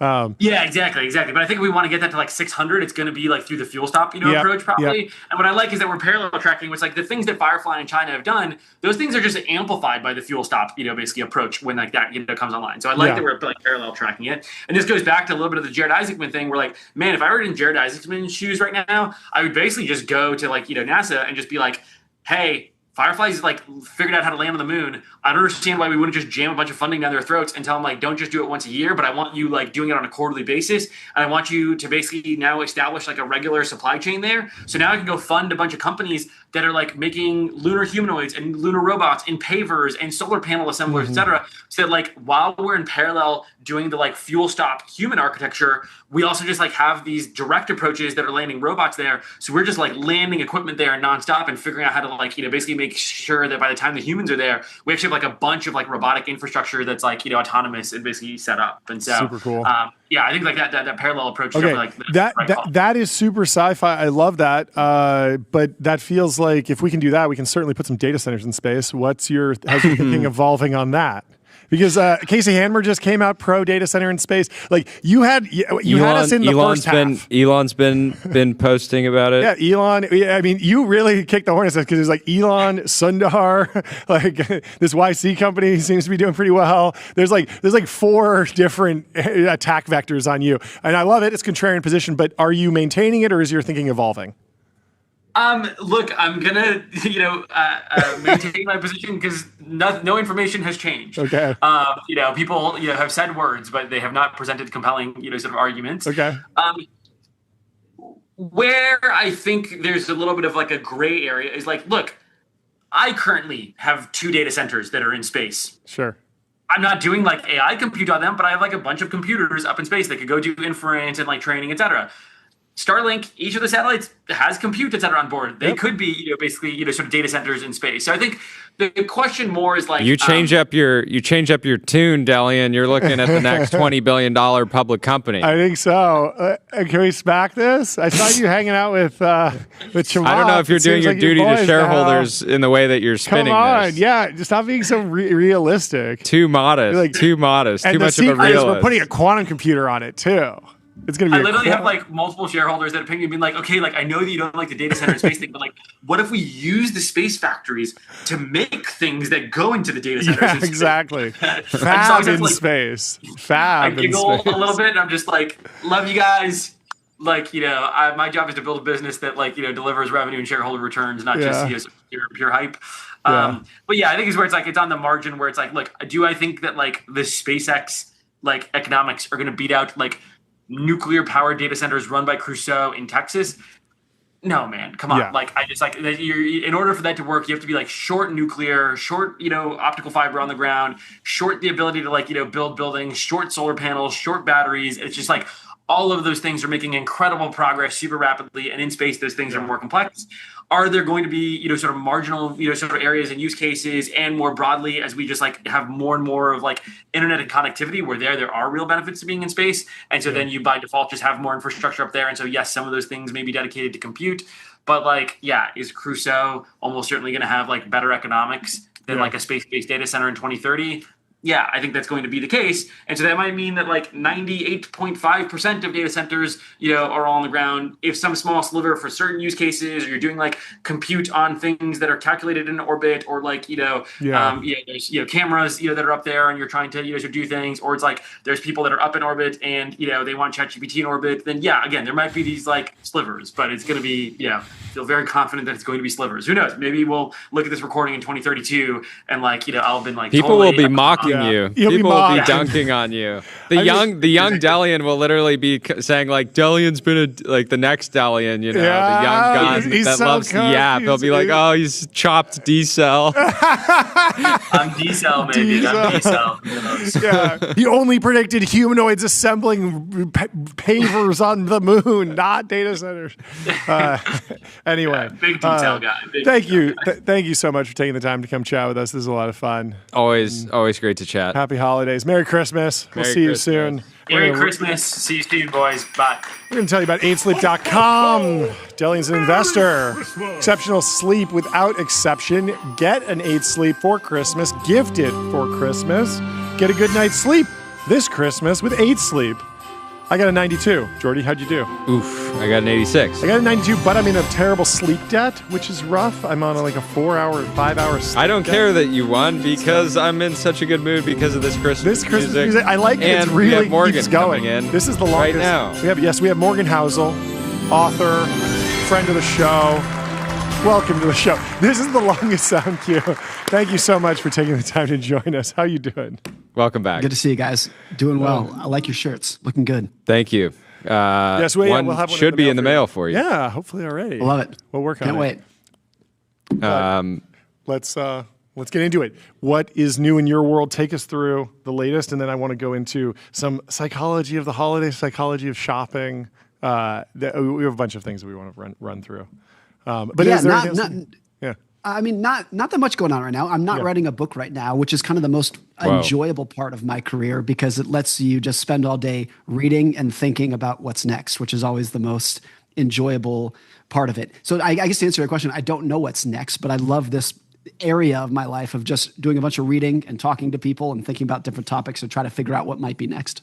How much have you kind of keyed in on what you want to write about next? I think I have a pretty good idea of what it would be. Well, what about the next book? What about the next book after that? Is that starting to come into focus? I'm curious. I think that's not. Yeah, I think what is true that I have an idea for a distant book. I don't know when this is going to be, but there are so many topics that are worth exploring, but not in a full book. And I do think there is an idea. It's hard to do right, but there's an idea for a book that is a huge hodgepodge of like 80 different ideas, all of which are worth exploring in 3 or 4 pages. And obviously the issue with most nonfiction books, particularly business books, is you have a topic that is worth exploring, but not in 250 pages. But then the author has to stretch it out and just keep on rambling about the same topic over and over again. And that's why business books are so difficult.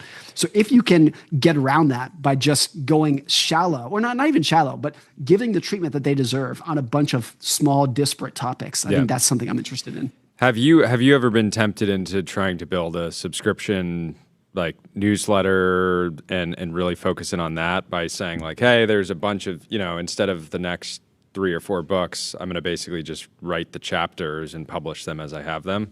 I'm sure you've had every opportunity to do that and you haven't, it hasn't been like the focus so far, but I'm curious if that would ever change. I think the reason I have not is because I think you have to be very careful as a content creator, for lack of a better word, that you don't become beholden to your audience, that you say, look, my audience is paying me $100 a month and I have to feed the ducks because they're quacking. That's a very dangerous spot to be in for a content creator, of like being forced to say stuff when you have nothing to say is a bad spot to be in. You're saying that to the guys that go live for 3 hours every day, and if we don't, but you're talking differently. Like nobody expects you to do your PhD thesis every day. For totally. The bar is like so. We don't necessarily need to generate the content. The world generates the content, and we figure out what we want to talk about. We're kind of like. What about have you seen some? There's some. I feel like I've seen some authors like that are writing fiction instead of just writing a book, like releasing the book as a subscription product. That seems somewhat interesting, almost like treating it like you're subscribing to Netflix and Netflix is releasing a show and they're sort of dripping it out over time. Do you think that's a model that authors could, like, how powerful is the book industrial complex? Is there enough incentives to keep people from not doing that and not self-publishing and kind of dripping out content and just staying true to the traditional path? I think it's true that books are, and this is true for podcasts as well, that they are the ultimate tale-driven content. 99% of books that are published don't work. But the ones that do really, really work. Same for podcasts and whatnot. And so I think it's true that if you're an author, you need, particularly if you haven't had that hit yet, you need to figure out your business model in a different way. It's very difficult to say, I'm a talented writer, I'm going to go write books and try to make a living out of it. For every writer who does that, there are 10,000 who have stumbled and tripped and ultimately failed doing it. It's a tough model to make it work. And I've seen a much higher success rate in the people that go on Substack or whatever it might be and have that level of subscription. I think people are more willing to pay $30 a month for your consistent content, your daily or your weekly newsletter, than they are to pay $30 for a book that took you 2 years to write. And so it's a more stable model, I think, with a higher hit rate to have that paid subscription. Yeah. Even if the rewards for a book that works can be higher, it's just so much more difficult to make it work. What do you think about like consumer churn or like conversion to actually consuming the content fully? Because I know that there's like this odd, a lot of people buy physical books, they gift them, and then they sit on bookshelves, and they wind up being props in many cases that people don't just have enough time to read all the books that they acquire. I actually did subscribe to one of those new books as a newsletter, fiction, and it was odd because I wound up paying for it for a very long time, but I didn't wind up reading it as the chapters were coming out. And I thought when I first subscribed, I was like, oh, this is going to be even easier. Because it's so bite-sized, it's going to be easier. I'm more likely to get through this than if this was just another book that I had added to my Audible. It also creates a weird tension where there's an incentive to have like crazy cliffhangers because so that like people Ryan don't Lizza. churn. Like if you get a little bit bored with a book and you have the ability to churn from the book, Well, it's think like about how cliffhanger. often I'll start a book, and if I'm not, I'll get 3 chapters in. If I'm not like really engaged with it, I'll just say like, cool. I'm not necessarily. Hopefully I learned something, but I'm not going to just read it just to see it all the way through. Sure. Yeah. I think what's true too for every good nonfiction book is that people don't remember books so much as they remember a couple sentences from those books. So most nonfiction books are about 50,000 words. If you read to the end, which is rare, but if you read all 50,000 words and you come away having remembered 2 or 3 banger lines, of the 50,000 words, you remember 50 of them, that can be great. And it's true, like some books that I know changed my life, books that I recommend that are so good. If you ask me about them, I can tell you 2 or 3 sentences, maybe that I remember verbatim, that were fantastic. And the rest kind of drifts away over time. So I think that's true even for the absolute best books that can change your life. It's just very small snippets that you're going to remember from them. And so like one takeaway in that too is that you can remember 2 or 3 banger lines from a blog post as well. Yeah. And so all the books that I've written, most of the ideas started as blog posts. And then I could take that idea, okay, that idea worked. People like that. Yeah. How can I kind of transform that into a chapter in a book? But the core idea is like, if you can remember 1 sentence from this idea, from this chapter, I've done my job. That's the goal. Yeah, I wonder if I actually read this book, but there's a book that left a really long like impression on me, all about immortality. It was this very interesting way of like framework of thinking about immortality from different cultures. And I don't even know if I actually read the book, but it stuck with me because like the actual idea was so powerful. And then there's other books where I've read the whole thing. There's been a lot of interesting anecdotes, but like it didn't like change my whole worldview. And it's just fascinating. Sorry, what were you going to say? Well, I was talking about I wrote an essay called Rage Bait is for Losers. And what I wanted people to remember was the title. Because it in itself titles are important. Well, it was Rage Bait itself. Because if you've been rage baiting and you then are thinking, well, I'm not, I like you kind of want to defend it as like a strategy, and some people. This is interesting. So how do you think about rage bait in the context of picking a title for a book that might jump off the shelf in a store? Because I can imagine there's a world where a book is called, like, if you don't read this, you'll be poor forever or something like that, and then it's like all of a sudden, well, I'm not going to let them get the best of me. I got to read that book. But I think it's no different than any product where you overpromise and underdeliver. You're just going to piss off your customers. And if you're just trying to get a quick hit and then disappear, maybe that's the right way. If you're trying to build a long-term brand, your title has to be very honest. And so my first book, The Psychology of Money, it's a pretty boring title. A lot of the people who are involved in it said we should not use that as a title. It sounds like an academic textbook. Yeah, exactly. It's a textbook. But it's an honest title. Yeah. What is the book about? Do you think it's about the psychology of money. It doesn't have a prompt. Do you think you would have sold more copies if you just changed the title to How to Get Rich and Stay Rich or something? Well, it's not even that. It's like how to make sure that you have a good psychology of money. How to make sure you have a good relationship with money. I think that's you the clearly care about. You didn't set that in you the title. clearly care about NPS. Yeah. Maybe more than other writers or publishers. might. I heard Rory Sutherland say this on a podcast recently. He said, if you are like a family business and you're in it for the long run, you're trying to build a generational business, by and large, you don't care about metrics. You're not tracking how much your gross profit margin shifted last quarter. What you care about is customer satisfaction and brand.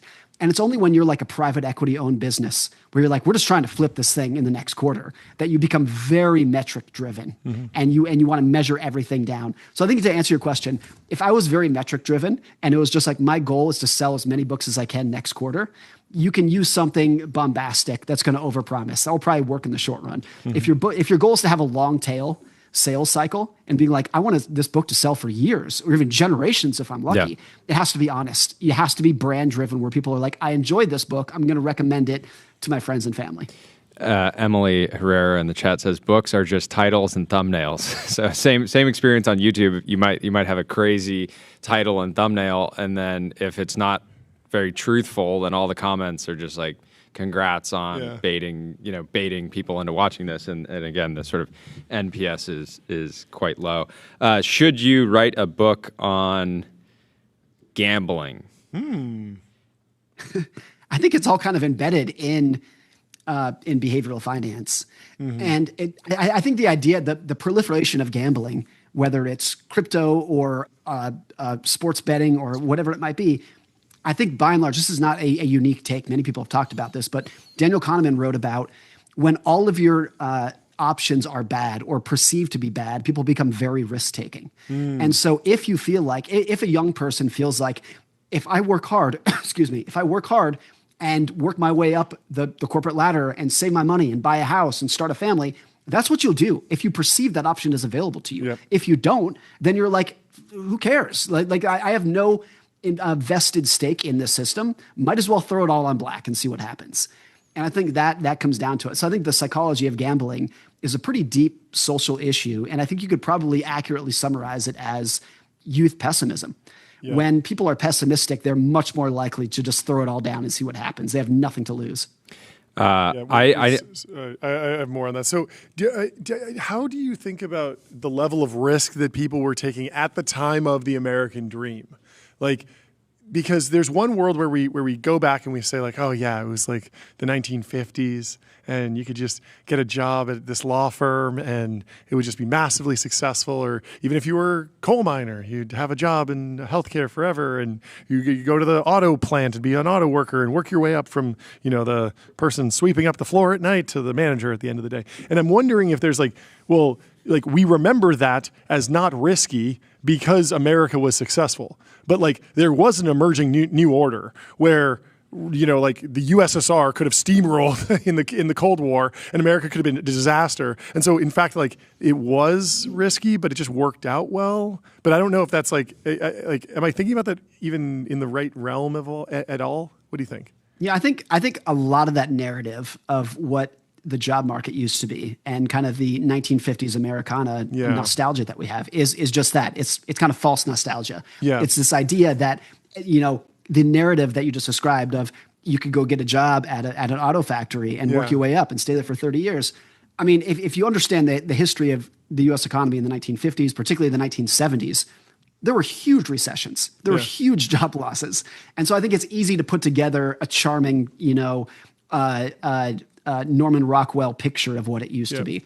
By and large, it's not the case. But on the flip side, it was like everyone had this idea of if you were employed, you had a very good shot of owning a home, but the homes were 750 square feet, right? And they were that's true. Yeah. And but I think it's also true that you can throw around a lot of statistics, and I have about how the median American family earns more, is wealthier, is better off today than they were in the 1950s, in the 1960s. It's also true, indisputably, that home ownership was more accessible and cheaper back then. And I've been thinking a lot about the topic that I think almost every societal problem that we have today is downstream of housing affordability. It's the single biggest issue that we have, even back to the gambling issue that we were just talking about. If you are 28 and you feel, whether it's true or not, you feel like you will never own a home, it's impossible for you to get there to save the down payment. You become much more likely to be like, I have nothing vested in this system. Might as well throw it all away. I have nothing to lose. I might as well throw it all away. And so even if median incomes adjusted for inflation were lower back in the 1950s, if owning a home was more accessible, and by and large it was for most people, that just gave you more of a vested sense in the system, caused you to take, I think, smarter risks, not betting everything on the spread on tonight's game, but taking a risk of, I'm going to move to a new town and try to get a job at an auto factory. That was a risk, but it's a more calculated risk than today's gambling mentality. I think there's something to be said, too, of just access, which we're seeing in the gambling world today. If you gave a 19-year-old boy Kalshi and all the sports betting apps in 1955, they would have latched right onto it. There's nothing unique about today's young generation, by and large. It's just that we didn't have those tools to the extent that we do today. I encourage people to look up. John and I were going back and forth on this on our flight on Friday. We were looking at the how popular gambling was during the fall of the Roman Empire. It was all social classes were doing it on the exact same levels that we're seeing today. Sure, they weren't on a mobile device, but it was like everywhere that you would be eating and drinking, and it was in private and public, and it was illegal and legal in some areas, like at certain festivals, it would be legal. And then it would be illegal otherwise, but it was kind of seen as okay. So there's nothing new. These things just are going in waves. But it certainly was. I think people were like somewhat nihilistic, and they were just like, sure, like we're experiencing a collapse. We may as well put it all on black. Yeah, and so I think it's easy to look at the issues of today and frame it as we have degraded, particularly the younger generation. And I don't think that's the case. I think any other previous generation would have become degenerate gamblers and crypto traders if they had the option to, like today's generation does. Yeah, I wonder how much of it is just mimetic, just like the myth that we tell ourselves, like. If we can, I don't know, somehow steer away. I also wonder, like, there is the like the paternalistic, the puritanical, like ban the bad thing, but there's also the more optimistic view of just like maybe just do more of the good thing. Like if we have like a national project to build something meaningful. I think the thing that makes you want to put your hand through a wall is people having their in their brokerage account the ability to one click, sell Apple stock, and in another click buy trade on sports contracts. Because that again, at least there was historically some separation where there was at least some friction of getting out of maybe a higher quality investment and getting into something that's just rolling the dice. And I think that's very clearly going, has gone away in some cases and probably will just continue to erode. Also, I think it's important to point out too that Vanguard has $12 trillion AUM. Fidelity has $10 trillion AUM. The vast majority of capital these days are people saving in their 401ks, dollar cost averaging. They don't even know their password. It's being invested into good, stable businesses, diversified, low cost. So it's easy to point out around all the crazy speculation that goes on. And look, I'm a free markets person. People want to speculate and do whatever they want with their money. You're allowed to set your financial life on fire. Yeah. But the vast, vast majority of capital is still being invested in what I would consider to be a pretty smart, conservative, long-term way. The chat has a little bit of a counterpoint. They said that we might not be considering the fact that 99% of gamblers quit just before they hit it big. And so that is a little bit of a counterpoint to a lot of the arguments that we're making here, and I just want to make sure we consider that. Fair enough. Yeah, should have just done one more bet. One more bet. You're good.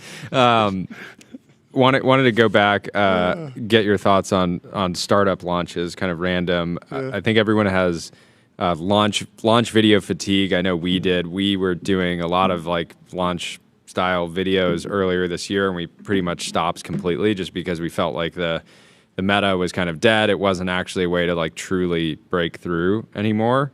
And wanted to get your if you think that writing is underutilized as like a launch strategy. There's been some viral PDFs. I think situational awareness is a good example of like just if you can put together a good enough document, you can attract Bill. I mean, obviously Leopold is in a unique situation, but it feels like writing is super underutilized and it's effectively. Company went viral on a blog post on Hacker News and drove 10,000 signups, a ton of interest, and people were starting a conversation around that. It was just a blog on some random person's website, basically, and it actually broke out massively. But yeah, it's tricky, but I'd love to know your thoughts. I think it tends to be true, and this is not black and white, but it tends to be true that if you can explain your value proposition in a paragraph of text, you will do it. And if you can't, you're much more likely to say, well, we need some glossy pictures. And if you can't do it with that, then you kind of work your way down to like, can we just create a movie out of this kind of thing? Yeah. That's not always the case. But I do think it's a case that like, if your idea is so obvious and so good, you can just explain it with crayons on a piece of paper and you're good. You're good from there. And so I think, look, when I started writing books, somebody told me advice that I thought was great for books, but true for almost any product. And it was, if the book is good, you don't need to market it. And if the book is bad, no amount of marketing will help. Sure. And I think you could apply that to a lot of different things. If your product is good, you don't need to market it. That's not true. I'm being very generalized here. Yeah. Marketing is important. But if your product is good, then it can kind of sell itself. If the product is bad, no amount of marketing will help, particularly in the longer term. Yeah. And so, look, I like good design. I like flashy videos. I like all that kind of stuff. But good ideas are very obvious. I think that's one of the keys to good writing, is that you don't need to spend a lot of mental horsepower to understand what the author's saying. You can just kind of glance your eyes over a paragraph and be like, yeah, I got it. Makes perfect sense. I don't need any more flashy video. That one sentence explained everything I need to know. Let's move on from there. I think that tends to be true. Do you have a book of the year? Do you like looking back and creating like a list of the things that you most enjoyed this year? I know that you don't. This is like total newsletter fodder, and we already talked about how you're not, in service to people that demand the end of the year review. But has anything stuck out to you this year?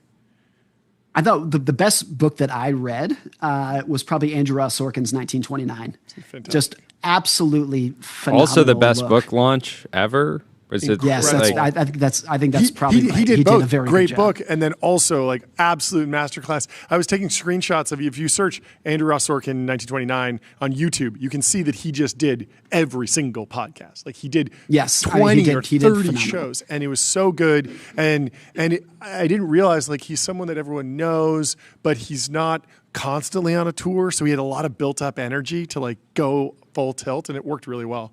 It's such a fascinating period of American history that, to my surprise, there's not a lot of books written about the Great Depression. Yeah. There's not what's the classic book on the Great Depression? There's not many. There's not many of them. No. There are 10,000 books written about World War II. World War II, yeah, as there should exactly. be. Yeah. But the Great Depression, which was so monumental in the history of this country. Yeah.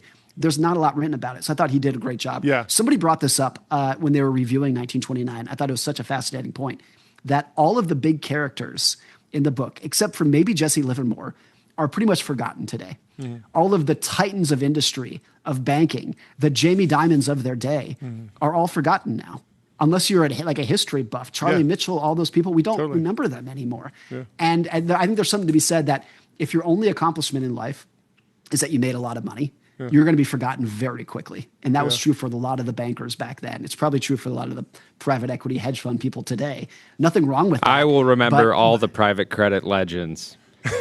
Wall Street's new forever. Rich. I will remember them. I'm going to keep this episode or this edition of Barron's, bring it to the grave. No. What you need to do is you need to wait 100 years. You need to write an amazing book about it. Then you need to turn that book into a movie and a TV show, and then cast an iconic actor, and then we'll remember. And then that's what it takes. How are you processing the AI trade in the context of history? I think historically the gap between a product changing the world and people making a lot of money off of it can be 20 miles apart. Yeah. The railroads were probably the most transformational technology ever, way more transformational than anything we've had over the last 100 years. And a few people made ungodly fortunes from it. 99% of railroad investors lost everything. And that was true for the airplane, completely changed the world. A lot of people lost huge fortunes on automobiles. There were 2,000 car companies in the early 1900s. 3 of them remained by the 1930s or so. And so you can go on down the list of like change the world, and 99% of people lost everything. Yeah. Of course, that was true of the dot-com bubble. Everyone's thesis, by and large, in the late 1990s of what the internet would become was right. But it didn't mean that you were going to make any money from it. In fact, it meant you were going to probably lose everything. Webvan, I think, is such a good example because it's like DoorDash, just 15 years ago. .com, Chewy's a banger company. MP3.com, Spotify's the company you want to own. Like, there's just so many. Every current company, there was some .com that was doing the basic idea and just didn't get to scale at all. Yeah, I think so. I think you could easily imagine, just based off of history, that in 20 years, of course, AI completely changed everything. Nothing is the same. And when we talk about the businesses that have been involved over the previous 20 years, there's 2 or 3 unbelievable winners. 99% of companies went to zero. And the 3 companies that won are either not around today or are not the obvious ones today. So if you're talking about the internet in 1998, Google was in a garage. Obviously, Facebook didn't exist yet. That tends to be the story of what it was. The Wright brothers themselves didn't make very much money from the airplane, if anything. It wasn't until you had someone named William Boeing who came along and he was like, I'm just going to copy your idea, but do it way better than you guys could do it. And that tends to be the idea. It's what Google did with Yahoo and Hotbot and all the other search engines who were the actual front runners. You just took someone else coming along to be like, great idea, hold my beer and watch me do it 100 times better than you could. Speaking of AI, we've talked about this before. Obviously, AI is not ready or equipped to write a book or it'll write it, John. Happily. It will write it, but it won't write it. But what do you think about AI generated voices? Do you think that those are past the uncanny valley? Would you listen to an Audible book that was where the voice was AI generated? I'm not much of an audiobook guy, so I'm probably the wrong person to ask for that. What I will say is one of the most amazing AI products that I've seen in the last 2 years, I think a lot of people have had this experience, is Google's Notebook LM, where you go in and you say, here's a topic, make me a 10-minute podcast, and it spits it out, and it's unbelievable. So when I first saw that, I was like, this is magic. I can't believe it. And how many Notebook LM podcasts have I listened to since then? 0. I was about to ask. I think None. I think there's something to be said, and of course, I am literally talking. I actually think it's. I think the use case there where they probably have traction is students that have not studied for an exam and they have an hour to try to figure it out. And so it's not for enjoyment at all. It's pure function, which is that I need to listen to something for an hour that is like hyper specific to a topic, and it's boring, so nobody necessarily made the like definitive podcast episode on it, but I just need it. And then in terms of like the way that most people listen to audio to be entertained, even if it's like educational, and so they're going to go to people that are good entertainers that are opinionated. I think that's true. And of course, I am such a biased person to say this as an author myself. But I think what I like about reading books, whether it's fiction or nonfiction, is the idea that a fellow human wrote this thing. I could never write this. My brain doesn't work this way, but some other authors did. And I feel like that connection is amazing. And it breaks down as soon as you have AI-generated content. And I think that's why I have no interest in a Notebook LM podcast. I'd much rather listen to David Senra and his, even with all of his quirks and his stumbles and whatnot. But I'm like, but David read that, he did this. He's thinking that, and like I love that. And so I listened to an hour of OG Senra, the P.T. Barnum episode yesterday, that's a good one. And then I got to hang out with David for a couple hours last night for dinner at my house. One of the best guys around. I love him. Truly. Yeah, truly. Yeah, I think I need to listen to the James Dyson episode today, but he released that, and for Senra OGs, how significant that episode is to him, like the full circle moment of studying Dyson to being able to interview him live. It's very cool. Love it. Yeah, wild. Well, great having you on the show. Thank you so much we hope you for have today. an incredible end to the year. Merry Christmas. And thank you for being a part of this year. Yeah, You're this was wild. somebody that one of our favorite guests, and can't wait for next year. Thanks so much for having me. Always an honor to be on. Looking forward to my shirt. Yes. We'll talk to you soon. Talk soon. Have a See you good guys. rest of your day. Numeral.com. Compliance handled. Numeral worries about sales tax and VAT compliance so you can focus on growth and putting presents under the Christmas tree. That's right. Speaking of presents under the Christmas tree, the Google team is cooking up a present for me in 2026. They're going to put ads in Gemini. Let's go. Hit the gong. Finally. We've been asking for it.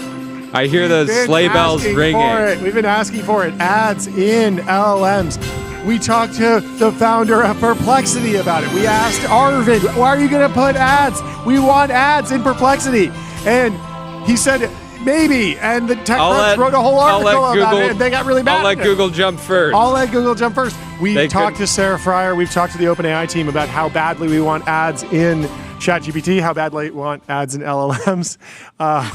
They said maybe we're going to do it, maybe we're not. They've been sitting on their hands, but now I don't know exclusive. how you can. I love listening to your voice. It's good. It's good. We need it back. We need it back on track. Yeah, this is interesting. Okay.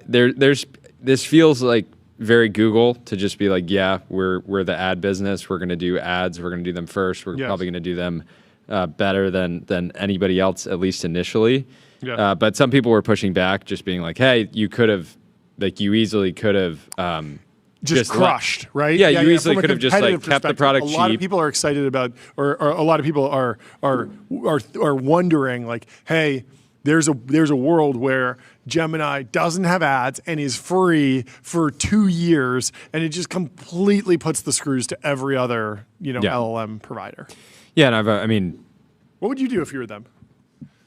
Would you monetize earlier? Like, it can't be that so hard expensive, right? I mean, it would definitely hurt cash flow. Like, it would show up in the financials for sure. Gemini Pro Plus is not cheap, but turning on ads for, I always look back to what would the Instagram business look like if they were forced to monetize it independently, because it's an amazing ad. Like, it's an amazing platform that's perfectly suited to monetize with ads. Yep.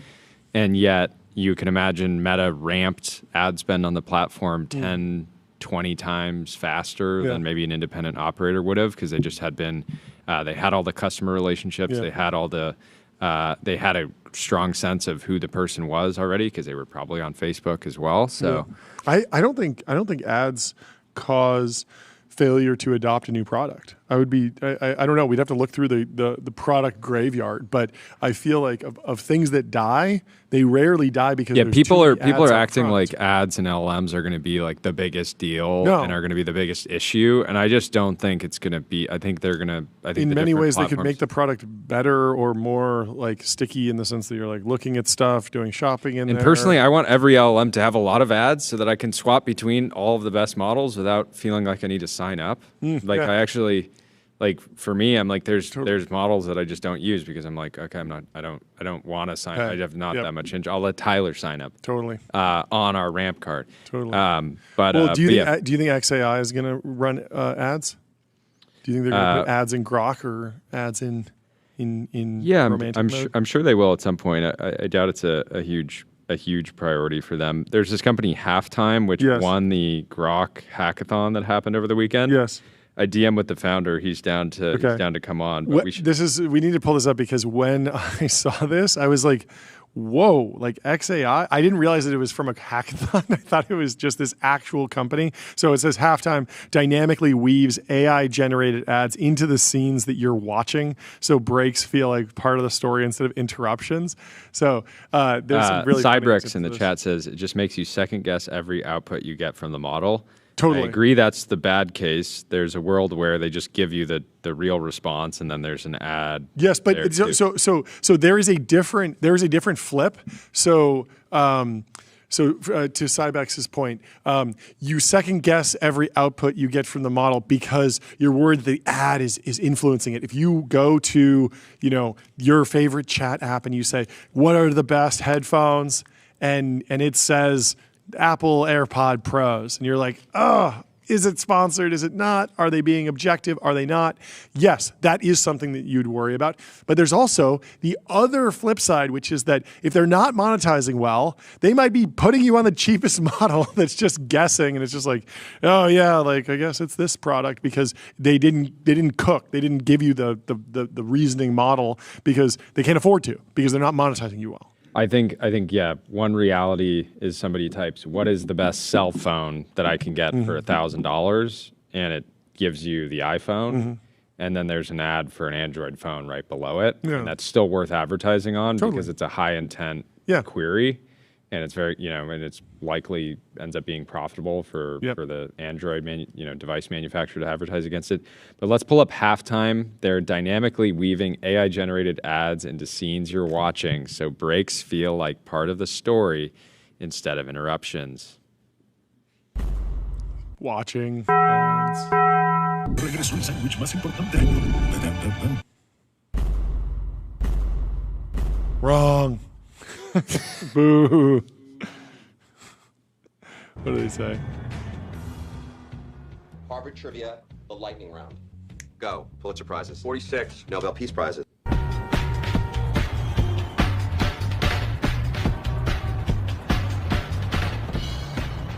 Jessica, what are you doing here? Eating. I was just... That is so weird. This is so bad. I'm sold. Now I want a Coca-Cola. Okay. If you want to see how ads are done well in video integration like this, we have to pull up the video that's at the bottom of the timeline. They just reinvented the Star Wars Cerveza Cristal ads. Have you seen these? You've barely seen Star Wars, but at one point there was an international showing of the original Star Wars, and for some reason they needed to cut ads into the actual footage, and so we got to play this with sound. It's one of my favorite things. Let's play it. You fought in the Clone Wars? Look at this. Yes. I was once a Jedi Knight, the same as your father. I wish I'd known him. He was the best star pilot in the galaxy. And a cunning warrior. I understand you've become quite a good pilot yourself. And he was a good friend. Which reminds me, I have something here for you.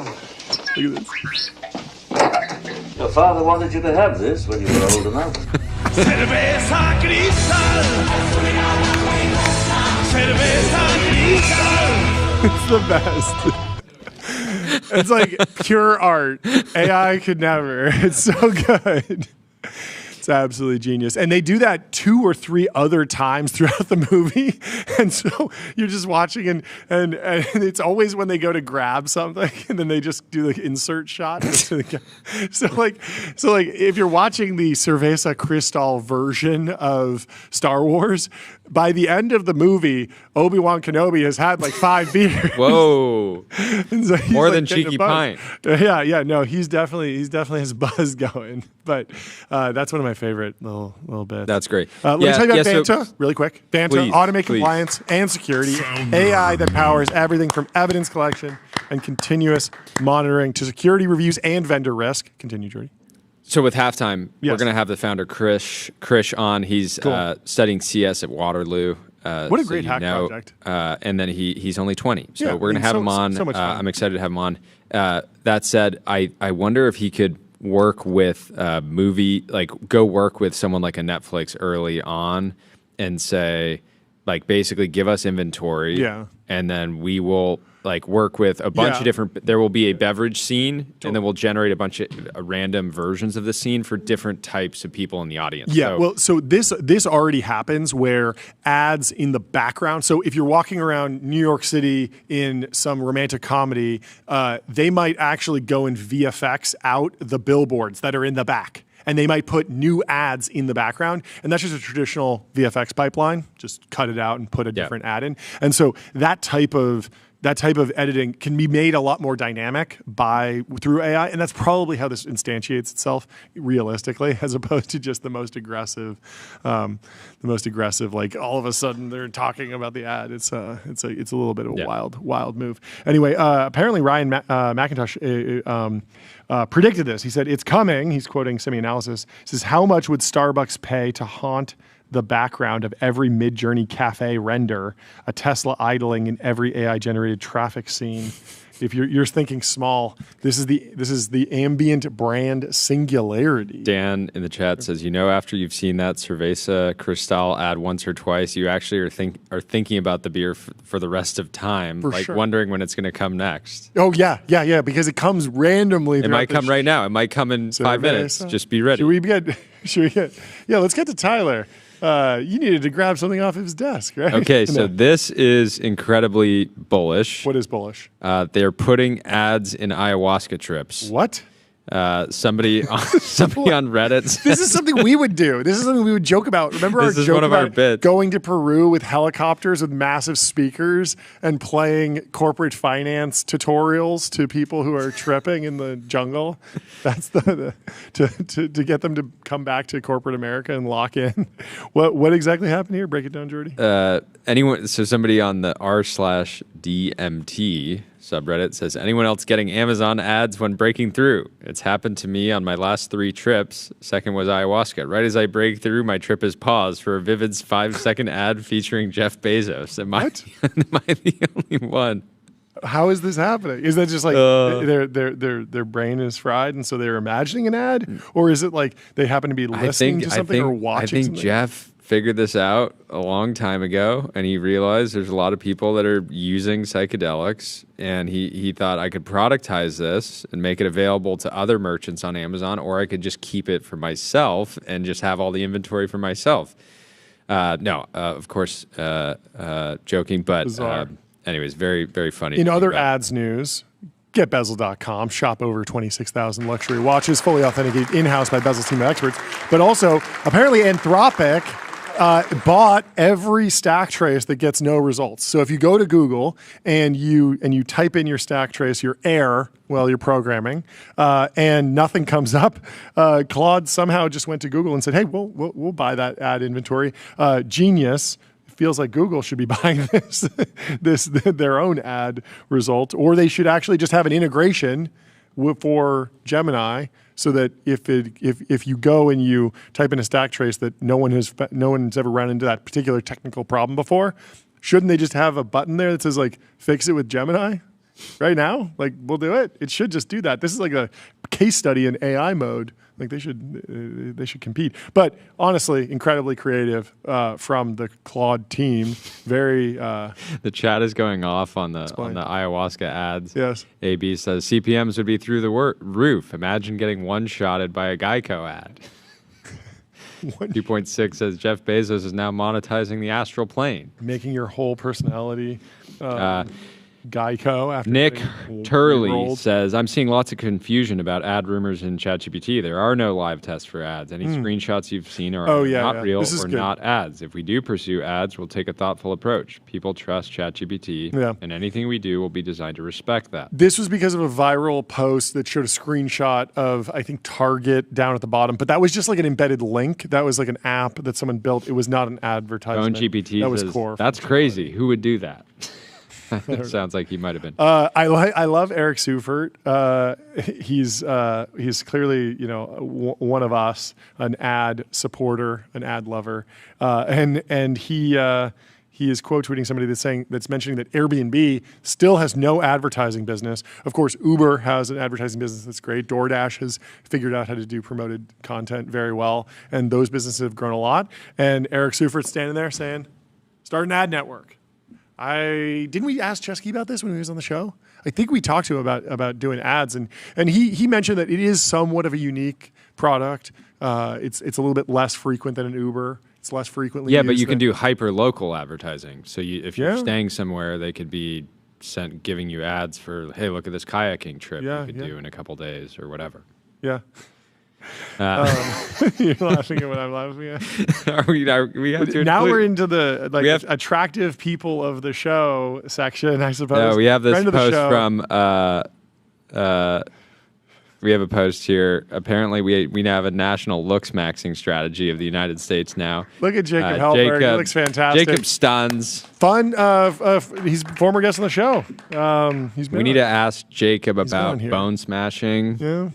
Apparently, it's gaining quite a lot of popularity out there. Great. Donald Boat is also apparently very attractive. People have been talking about that on the timeline. Was this his first, Tyler? Don't you know? Is this a Dr. face Boat? reveal? Or? I think this is the first docs by. This is the first docs of Donald Boat. People are fans. People are fans of Donald Boat. There's also Sean Frank is getting jacked. We're really in like the true category of just like here are attractive people. Now the looks maxing zone of the show. It's really 3 for 3 on the looks maxing segment. Sean Frank says hit these right after doing about 10 sets of 50 straight. What is this, one-armed pull-ups? He can do one-arm pull-ups? Well, he's holding the other one, so you're using it's more like training. It's training. Yeah, but still, you're training like grip strength. That's impressive. Very cool. Well, come do that in the Ultradome. Sean. You Black Friday went well when you're banging out. Yeah, he is on a high after Black Friday. Well, let me tell you about adquick.com. Out-of-home advertising made easy and measurable. Plan, buy, and measure out-of-home with precision. And our next guest, I believe, is in the Restream waiting room. We have Sarah from Cultured Magazine. She's the founder and the editor-in-chief of Cultured Magazine. Let's bring her in to the Welcome. TV. I hope you don't mind the holiday music. We're having a lot of fun here today. We're in the holiday spirit. Welcome to the show. Thank you. Thank you for having me. There's a bit of a lag. It's a bit disorienting. Oh, I'm sorry. Well, hopefully you can hear us okay. I would love to just kick off with... Can you hear me okay? Yes, we can hear you just fine. Hopefully you could kick us off with a little bit of an introduction on yourself. Since it's the first time on your show, tell us about Cultured and kind of your journey a little bit. That'd be great. Gosh, where should I start? So Cultured is a media company.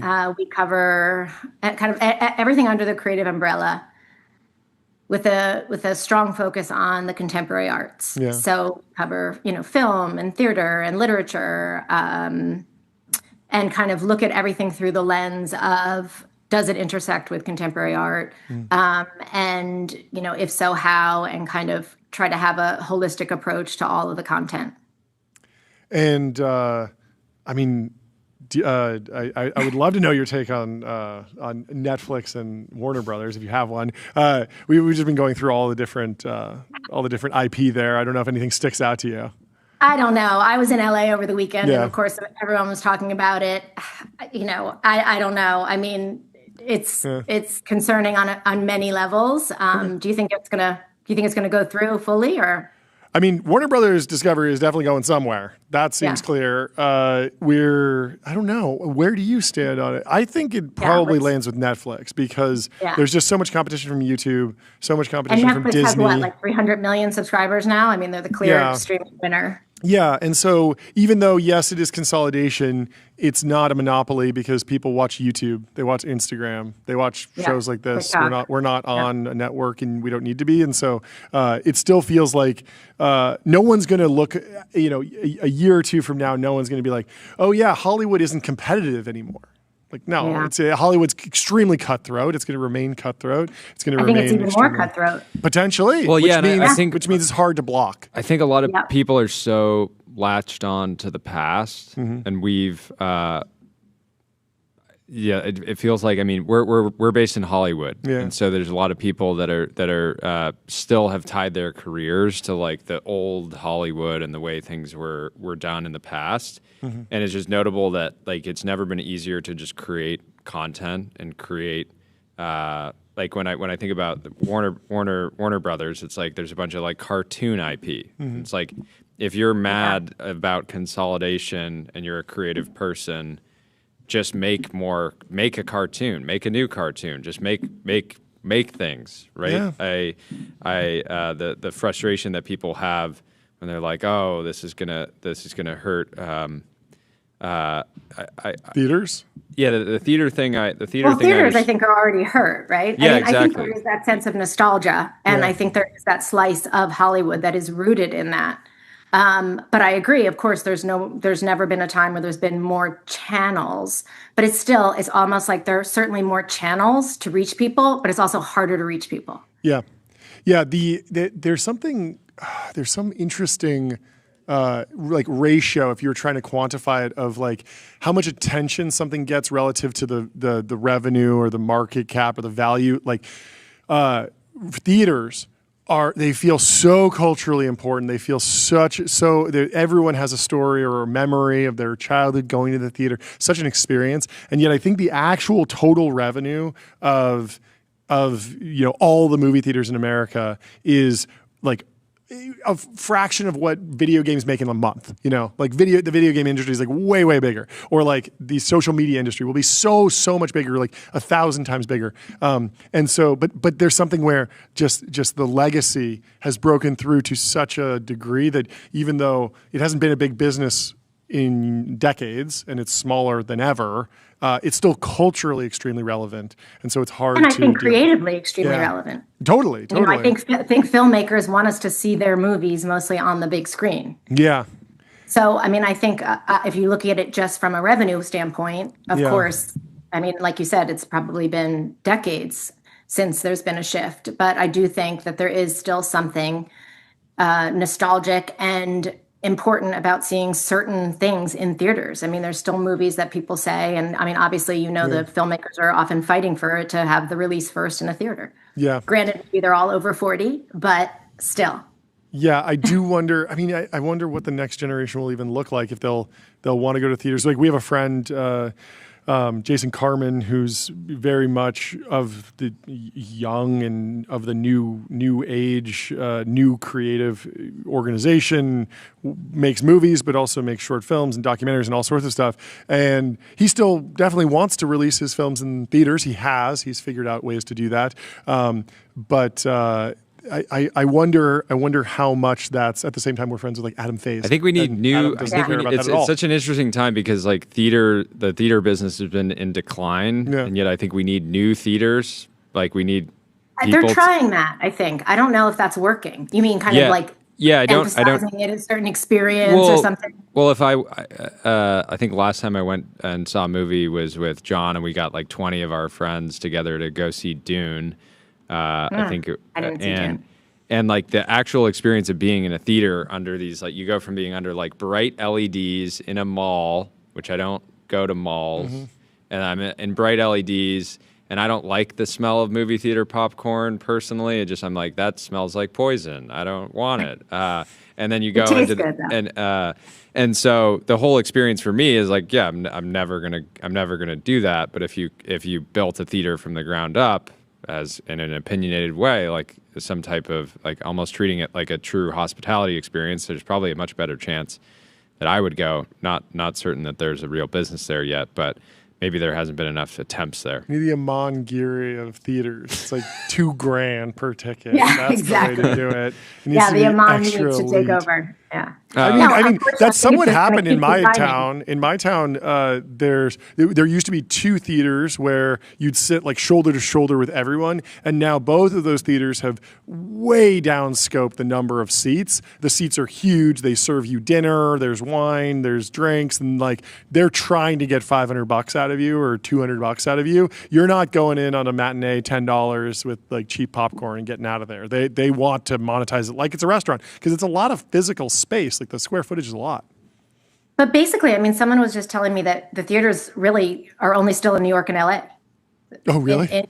Yeah. I mean, I was thinking the opposite, frankly. I thought, okay, in towns, but someone said, no, you can't even go to a movie theater in a small town anymore. They've all closed. Wow. It's rough. This is someone told me. Let's. I'd love to talk about the art, just the art market. Obviously, Miami has gotten a lot of attention over the last week or so. The people. Yeah, and going viral again. He's still got it. He went viral a couple of years ago. Well, yeah, I'm particularly excited to get your opinion because every now I've been seeing some headlines recently where it's like the art market is back, and then I talk to people that are actually working in art, and they're like, it's absolutely not back. And so I think there's somewhat of a disconnect where maybe there's like a effort to like tell people that it's back, but I don't know if the sales velocity is really there. But how are you processing things? Of course, we have to believe our own hype. I mean, I think that there's been a fundamental shift in the art world. Call it, since 2024, or I think that there's been so many factors that have changed the landscape of the art world. Certainly as it's been in the last 20 or 30 years. I think that, look, sure, it's better, right? Like we had Art Basel Paris, everyone said, okay, the art market's back, it's better. I think Frieze London had reported strong sales. I spoke to a big gallery recently that said that 2025, every single Basel this year was a record for them. Now, of course, like anything, if you take a fair like Art Basel, there's 300 galleries. So you can take a really strong year where everyone says the market's on fire, and you can find a dealer who didn't do well that year. I think the statistic that someone was throwing around, and I'm not sure if this is accurate, is something like, total volume of sales is down 10%. I don't know exactly where the art market is. I think that there's definitely been a very serious correction. I think that a correction ultimately yields a lot of positive things in an art market. So I don't think it's back to the kind of frenzy 800-person waiting list for, a painter 2 years out of Yale that we were in. But I do think that there's some momentum. I think that there's been, speaking of some consolidation, there's been, some mid-tier or even some bigger galleries closing, and just, I think a lot of shifts in the market. But I think that Miami was, net positive for the most people I talked to in sales. Yeah, and I think that you still have, look, call me optimistic, but you still have these collectors who are, they're not the speculative part of the market. They're not buying an artist because they think that they're going to get a multiple of, 10 or 100. I do think, however, that even if the collector isn't looking to ever sell, that kind of data sometimes does kind of feed a little bit of a sparkle and an energy. But I do think that there are collectors who buy in good markets and bad markets. And I think the last, call it since fall, it's definitely gotten better. Are we back? No. But is it better? Yes. What's the secret to successfully participating in Art Basel if you're a company or a brand? I've seen a bunch of Just memes. selling. Just selling? Just selling. As you know, it costs them, it's a significant investment, right? Mm-hmm. They're buying the space, they're shipping the artwork, they're having their team come, they put, lots of money, hundreds of thousands of dollars behind the fair. So selling the art, which often can be up to $20 million of art, is success. Mm-hmm. Makes sense. Jordy? It's been We did an interesting story on the economics of a mid-tier gallery. Okay. That published last week that talks a little bit about how when you're not selling $20 million of art, how you get through Miami or how you get through a fair and make the economics work. Because there's certainly a tipping point in which it works and a tipping point in which sometimes dealers are trying to meet new collectors, show new work, and it's financially not viable. What are the highest leverage things that a mid-tier gallery can do? Is that stuff like leave some of the art at home and, more digital representations of the art? And is that the cost structure or the cost savings? Yeah, part of it is that a certain gallery might represent, like if you represent 20 artists, it's possible that there's a ton of demand for 2 of the artists and almost kind of zero like negative demand. Like, you have to pay people to take some of the other stuff. So that's a factor, I think. But tell me if I'm wrong.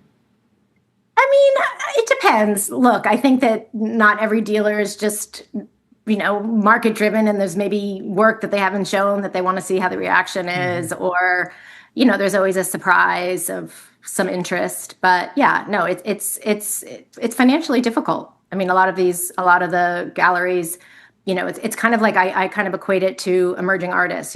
We all know so many artists who are so successful and so financially successful, but there is that point where, you're just so close to losing money or not quite making it. And that's like a very fine line between the other side and leaving, at a loss. What what tech billionaires or tech elite are doing the most for the arts right now, because I feel like there's historically been a criticism of the tech industry where you have people that make a lot of money and then they're just like, I'm just going to spend, $100 million on anti-aging. I'm not going to fund the next, museum or build a castle or et cetera. That's what I want to do. I don't know if that's entirely true. I think what the I'm not saying I believe it's true, but I'm just saying historically that's like one criticism. Yeah. Maybe. I mean, I think what a lot of the tech billionaires that I know that have built unbelievable collections have done is not shown their work, not shown their collections. So I think a lot of people aren't aware of the level in which some of these tech billionaires are A, interested in art, and B, collect so deeply. So in terms of, underwriting museums or programs, I don't know. I mean, do we need more tech billionaires to buy more art? Of course. And then, yeah, definitely. This is we're putting the word out. I'm sure exactly. that should catalyze at least a few million of new art purchases for people in our audience that are kind of maybe on the fence about buying. Not sure. Yeah. Should I not? What do you think about the sphere? Because we have a general belief that it is in Vegas. Yeah. No, it just feels like there was, again, a criticism that we forgot how to make beautiful, massive... we forgot how to make cathedrals, and yet the sphere feels like it is the most commercial piece of art maybe ever, but when you look at it on the skyline in Vegas, like this is a modern... It's America's Mona Lisa. Okay, let me say I have never been to the sphere. Wow, but uncultured. Uncultured. Is this uncultured? Did you start Uncultured magazine? I know. That's what I should really name my magazine. But I have to tell you that I do know a few artists who have been to the sphere who says pretty incredible. Yeah. It is wild. Yeah, but it's remarkable in like a cyberpunk way. Totally. Not necessarily in like a beautiful way. Absolutely. You should absolutely go to experience the new canvas that is the sphere. No, obviously it is a it's a capitalist monument. How are you processing LA as of late? To me, it's starting to feel like Detroit of the West. It feels like no, it just feels like this was the center for art and culture and entertainment, and traditional Hollywood has been so battered that it's like the buildings are less beautiful. I think the streets were always dirty, but the restaurants are less full. There's not as many like new great restaurants as I think there may have once been. It feels somewhat in secular decline. Heartbroken too. I mean, look, I did open an office in New York this year, and I've been mostly in New York this year. I think, look, LA is a great city. It's at a downturn. I think that's, I think most people that I know that could leave left. Someone was saying to me the other day that we're kind of like just post-COVID now with LA, and how out of COVID kind of LA was really all of the sectors and all of the things that you just mentioned were kind of growing on the up and up. There was a lot of energy around it. And then after the fires last January, things kind of leveled out. And I think that, look, we all know it's a great city. The energy moves. I think the energy is not there right now. Yeah. I'm sure it'll come back. Yeah. I asked good friend of mine, a very controversial figure in the art world, Stefan Simkowitz. Oh, I know him well. I was like, what did he say? He probably said LA's great. No. The example, I was like, hey, our lease expires next year. We're looking for a new space, and I was like, are there any like massive, amazing art galleries that you think are going to shut down? And he was like, He immediately was like, here's 4, and so again. Are you texting him right now? No, I didn't text him. They're not 4. He's exaggerating, but that's funny. Well, I think there's a handful because I got offered to tour them. Anyways. I mean, look, LA is not known for its collectors. Sure. There was a great experiment. I mean, look how many galleries opened in LA post 2020. Yeah. I mean, I know some dealers who said, I'm opening in LA to show great work, not to cultivate more collectors. A lot of the great collectors in LA sometimes buy in New York. So I think the fact that LA is having let's just say, a more challenging moment, and some of the galleries there are closing. I talked to a few of my friends who have great galleries in LA, and they said, let's not even talk about sales. Foot traffic is down. So, yeah, and some of the places we've looked at, like you're spending $100,000 a month for a place that doesn't get any foot traffic. That is like, I mean, when we're visiting, it's like during normal hours, and they're just empty. So, anyways, definitely a correction in the works, but as you said, it can be healthy. So.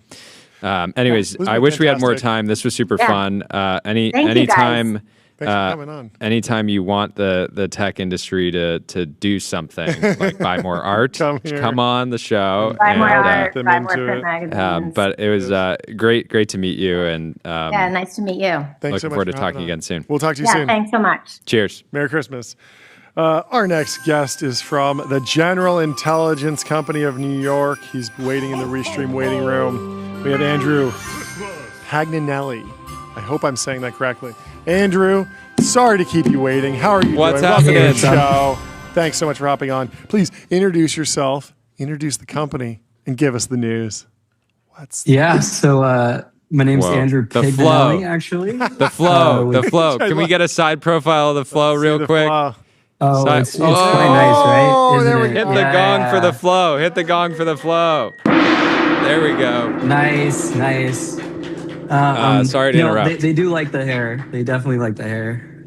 That's great. That's great. Anyways. Sorry, I think there's a little bit of a delay here. My name's Andrew. I run General Intelligence. Today, we just announced our $8.7 million seed round, which... Send it, John. Again. Let's go. Incredible. Who led it? It was led by USB. So, we're a New York-based company. We love New York City. We wanted someone who was right here at home. And I only have to walk 2 blocks for the board meeting, which is really nice. That's amazing.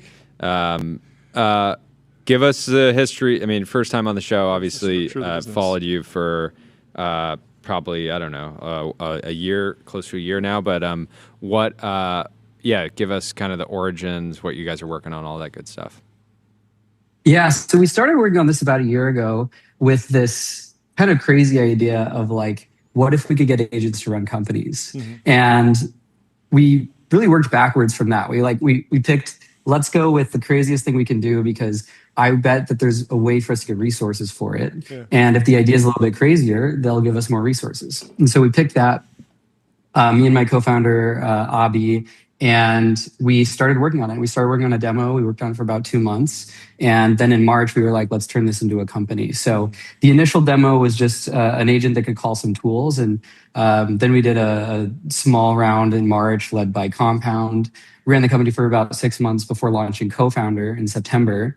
And we were able to make that launch go very, very well.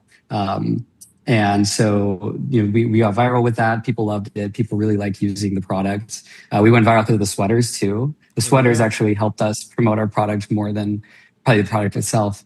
Wait, so what was Co-Founder and what was the sweater? Was Co-Founder wearing the sweater? Co-Founder is a plant. So I have a bunch of them right here. That's Co-Founder. Okay. And it's like this AI chief of staff. So it will let you hook stuff up and do automations. And we've built it into this very proactive, like assistant feeling thing. So you're not just really telling it what to do. It will actually prompt you instead of you having to prompt it. And we wanted to figure out how do we promote this? And so I went and I got these sweaters made, and they're like very rainbowy, They have all the different colors on them. They have the logo name on there too. That's cool. Yeah, I feel like underutilized merch format. Yes, I never see text on the cozy sweater. That's cool. Very cool. Yeah. And we posted about them. We just got our first shipment of them. I just posted a photo. That's cool. And it goes viral. It gets like 1 million+ views. And I go from having like 300 followers to a couple thousand, and we were going to launch 3 days later. And so this made it really easy for us to launch and have Cofounder do well. Yeah. So, I mean, how do you think the business actually evolves? Do you think that there's a world where the product is plugging into all of the enterprise tools? It seems like with even just the Cofounder branding, it feels like this is an early stage product, or that's at least like the early adopter would be a small company. You're not coming into a company where it's like, yeah, we already have a data lake and they have 5,000 employees and we need you to go around and find stuff. It's much more of a, an early stage tool. Is that correct? Or you think it'll grow? Like, how do you think the use case will change over the next few years as you build out the business? Yeah, so it's definitely early stage. Yeah. We want people who are, let's say, between like 3 and 50 people. Sure.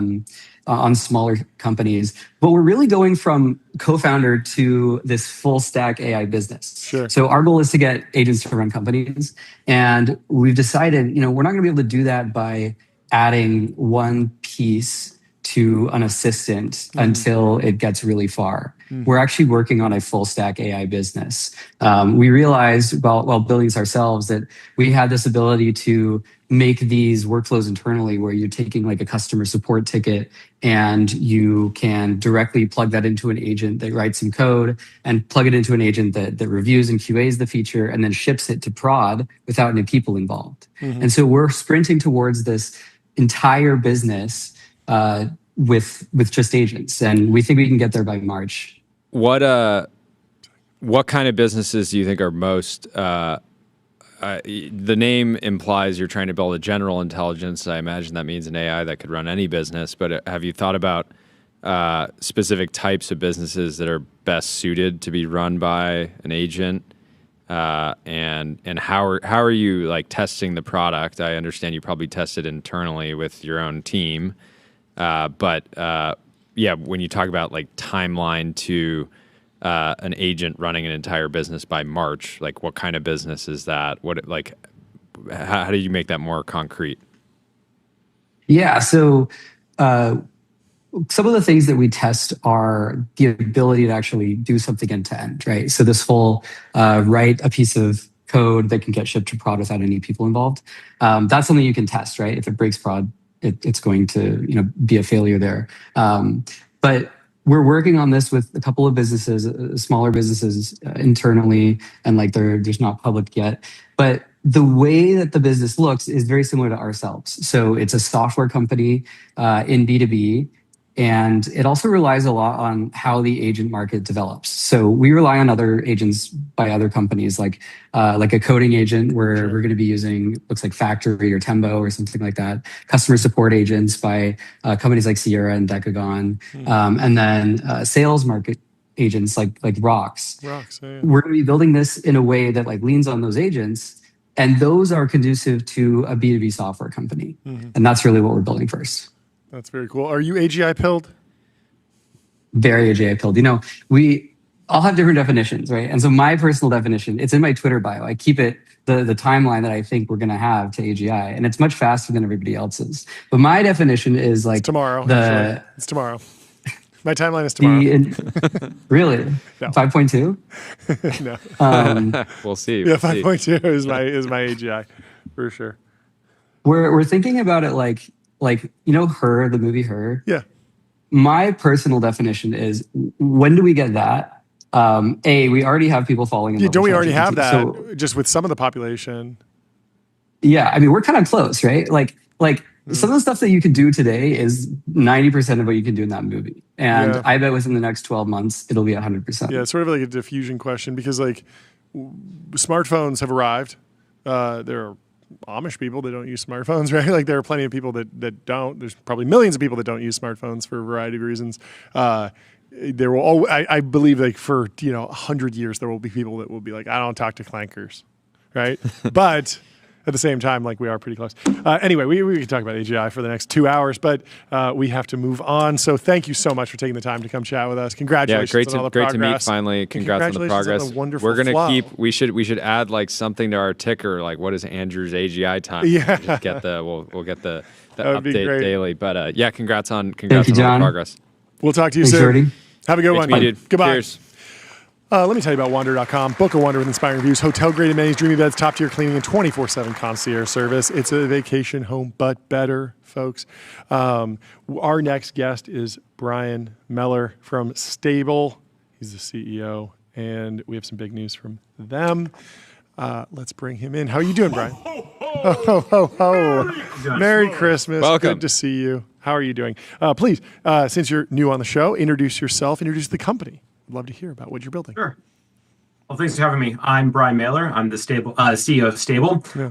For those that don't know, we're a layer 1 blockchain. We're focused on redefining the payment rails that money moves through, whether it's cross borders or cross country. So, we launched earlier today. It was a big event for us. We had the mainnet launch. Thank you. And that was that's good. It's been great. Yeah. Sorry. Okay, so the obvious question is why another stablecoin, right? Well, no. I mean, not necessarily. Okay. You're building a new L1 for payments. It seems like every single layer 1 blockchain, maybe not every single one. Some are more obviously like hyperliquid, more trading focused, and there's others. But everybody's going after the payment opportunity for obvious reasons. Like, how do different layer 1s differentiate? What's going to separate Stable from other players? Like, how is Stable kind of more opinionated? I'm sure it's opinionated in ways that maybe like Tempo isn't, or Solana isn't, et cetera. And so I'm curious how you're differentiating. Yeah. It's a great question, and we get it a lot. And I think the way that we're able to answer it best is by talking about, whether it's the team that's backed us. So we have PayPal Ventures, we have, we advisors like Paulo from CEO of Tether. Yeah. We're partnered with Anchorage. So we have like a very good tool set that we're playing with that's able to help us launch. But in addition to that, like getting a little bit more of the technical side of things is our gas token, which is usually a complication of other chains, is USDT. So for that, when people are moving money, the 70 to 80% of the stable coins out there in the world right now is being used as USDT, and that's what you use to pay your fees on our network. Rather than having a complication about buying another token and worrying about other chains, for us, you're able to just use USDT and spend USDT. So that's, I think, our biggest differentiator that we have right now. And then in addition to that, it's also the speed. So when you want to use a traditional layer 1, let's say Ethereum, you want to move USDT there, it's slow and it's expensive and it's volatile in gas, and we got tired of that. So we just ripped it out and put in USDT, which everyone knows and is already using as our gas token. So sounds like you have some awesome partners lined up already. How does this market shape out? Is it kind of a land grab right now where you're trying to sign up as many institutions to support Stable or make you their preferred L1 for moving stable coins between them and other institutions or internally? How does that look? Yeah, I mean, you're definitely right there. It's definitely busy. There's a lot of people wanting to get out the picks and shovels and start digging, and I think we're ahead of that. So we already launched, as we said today, and that's kind of like a big milestone for us. So we got into the build phase and got into the launch phase. But I would say, in terms of like why it's an attractive market, is that everyone uses money, and there's a frustration of using it, whether you're using traditional credit cards or checks or whatever. If you're still using cash, that's just a complication that people are kind of tired of dealing with, and they don't understand why. If you're trying to buy something on the weekend and you need to like wire a sum over like $2,000 that you can't get on Zelle or Venmo, like you got to wait till Monday, and that's just a weird complication that I think a lot of people are getting tired of. And so using stablecoins in an easy sense is kind of how we're solving that problem.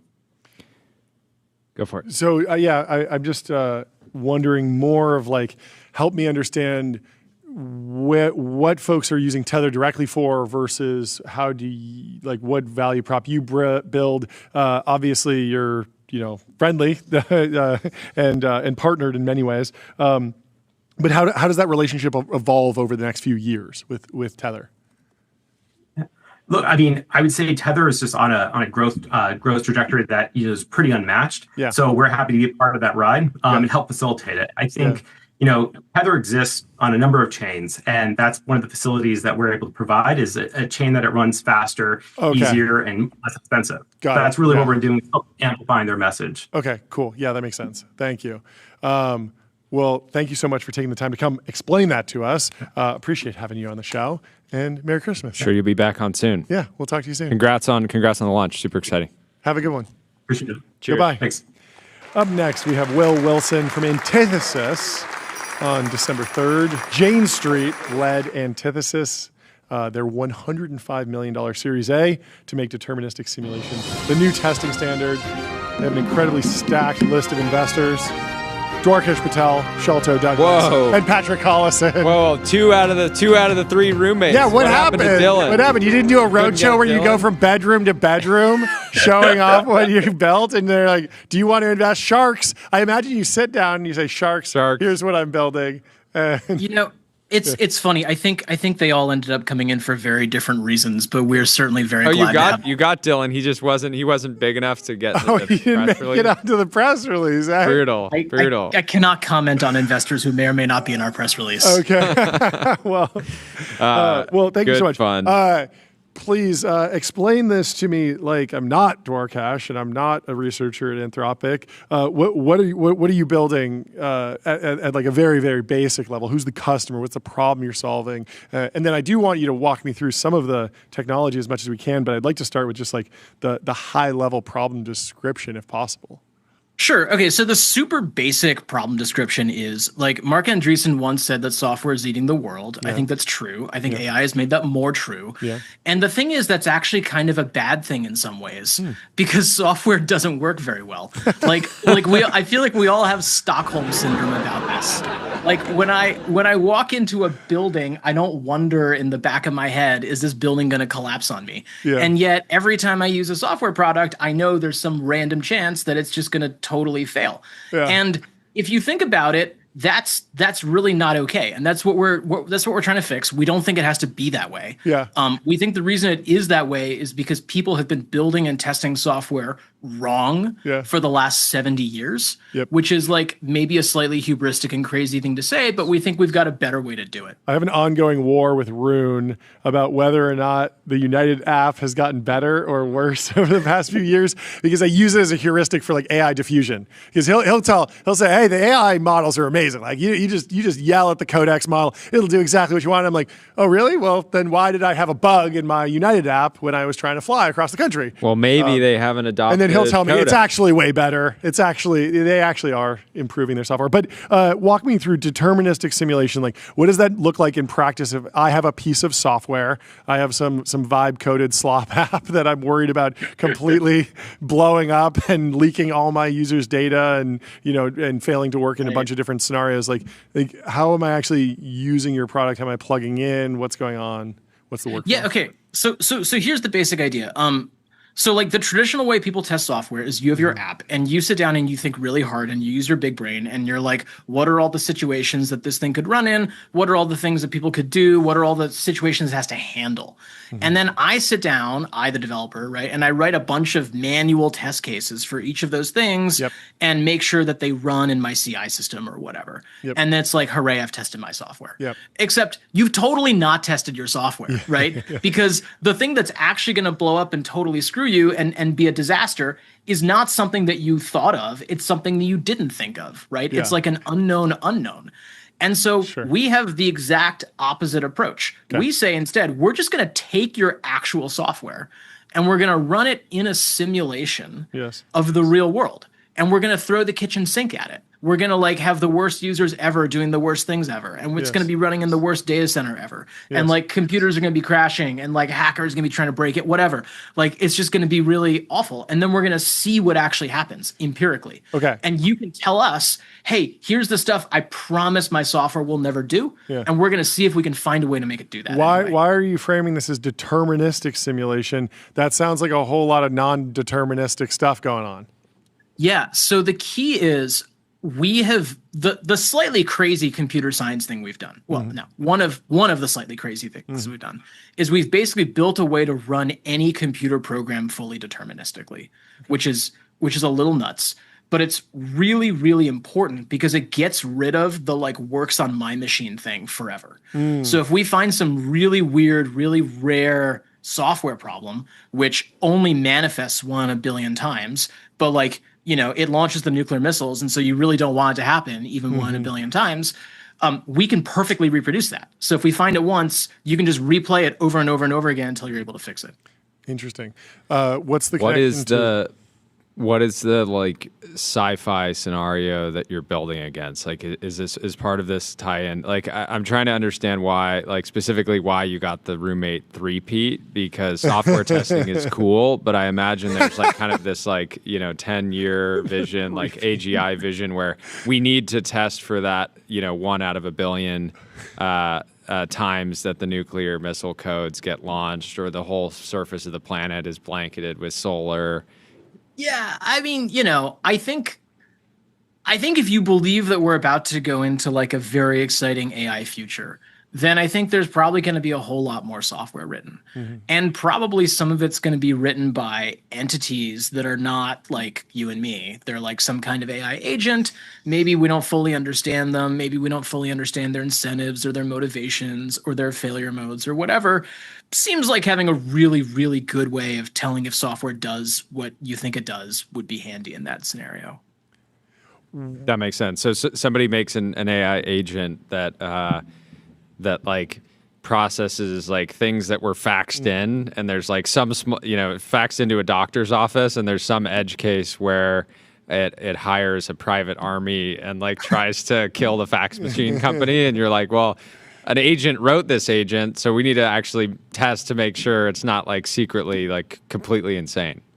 Right, you've got that, and then you've also just got more prosaic and boring situations, right? Like I hired an AI agent to like write the next version of the United app, and like, oops, like if I'm in the middle of booking a ticket when my subway train goes into a tunnel, it books like 10 million tickets. Like I don't want that. United doesn't want that. No, I like this opportunity. You can sell the product against like very real problems today, and also get and still like have this like bigger, very like real kind of like sci-fi element to it. Okay, so I have the interpretation of Roommate Ventures coming in. I don't have the interpretation of the implications of Jane Street coming in. Is this relevant to high frequency trading software, or are they just purely financial investors? Like, how strategic are they as a partner? Oh yeah, so the way we got Jane Street in this actually is just that it started out as them being a customer. Okay. And wow. They've been one of our best and largest customers for a little under a year. Cool. And have really put the system through its paces and are using it to do some really, really cool stuff. Yeah. And basically what initially happened was we were raising a round. We planned to go the standard Silicon Valley route, and we were just going to have Jane Street put in like a small amount of money as a strategic. Mm-hmm. And then they offered to lead the round, which we were not expecting. And, we sort of thought about it, and we were like, wait a minute, that's actually the coolest thing ever. Mm-hmm. Like, what an endorsement. And, from one of the greatest names in software, like, how can we not do this? Have you considered writing your code base in OCaml? I think it's likely that there's going to be excellent OCaml support in our platform. Fantastic. That's the best news I've heard all day. Hit the gong for that. Very, very cool. That's great news. One of the more unique fundraising announcements we've had this year. Yeah, this is a fun project. I really like it. Well, congratulations, and thank you so much for taking the time to come chat with us. I'm sure you'll be back on soon. Indeed. Thank you. I'm sure you're already getting unwanted term sheets, hurled at you. I believe it. Enjoy processing those. Yeah. Awesome. Have a good one, guys. Thank you. We'll talk to you soon. Great to meet. Well, have a good one. And that brings us towards the end of our show. Perfectly timed 2 p.m. on the dot. We are in fighting form. We're going to play you out with some Christmas music, I suppose. In other news, markets are predicting that the Time Person of the Year will either be the Pope, who's concerned about AI, the biggest promoter of AI, Sam Altman, the supplier of the hardware behind AI, Jensen, or just AI.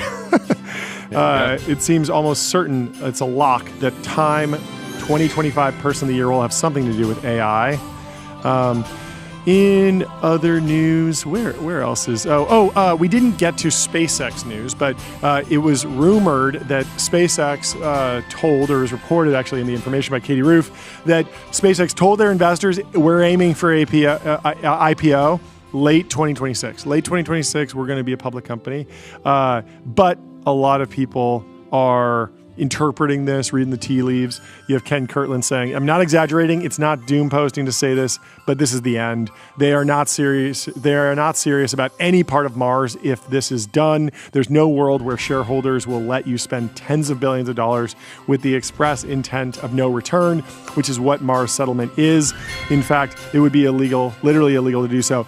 Not true at all. Look at the metaverse. Look at what Meta did. If you have control over the company, you can spend what he said, $86 billion is what Zuck I'm just spent. expecting SpaceX's telecom business to do tens of billions of profit. Yes. If you get big enough. I mean, SpaceX, I think to date has burnt something like $10 billion across all the fundraising, and a lot of that's been like secondary stuff. So like they haven't burnt that much. And of course, people are dunking on Zuck right now for pulling back on the metaverse. Austin Allred had a good post here. He said, "Fire Mark Zuckerberg."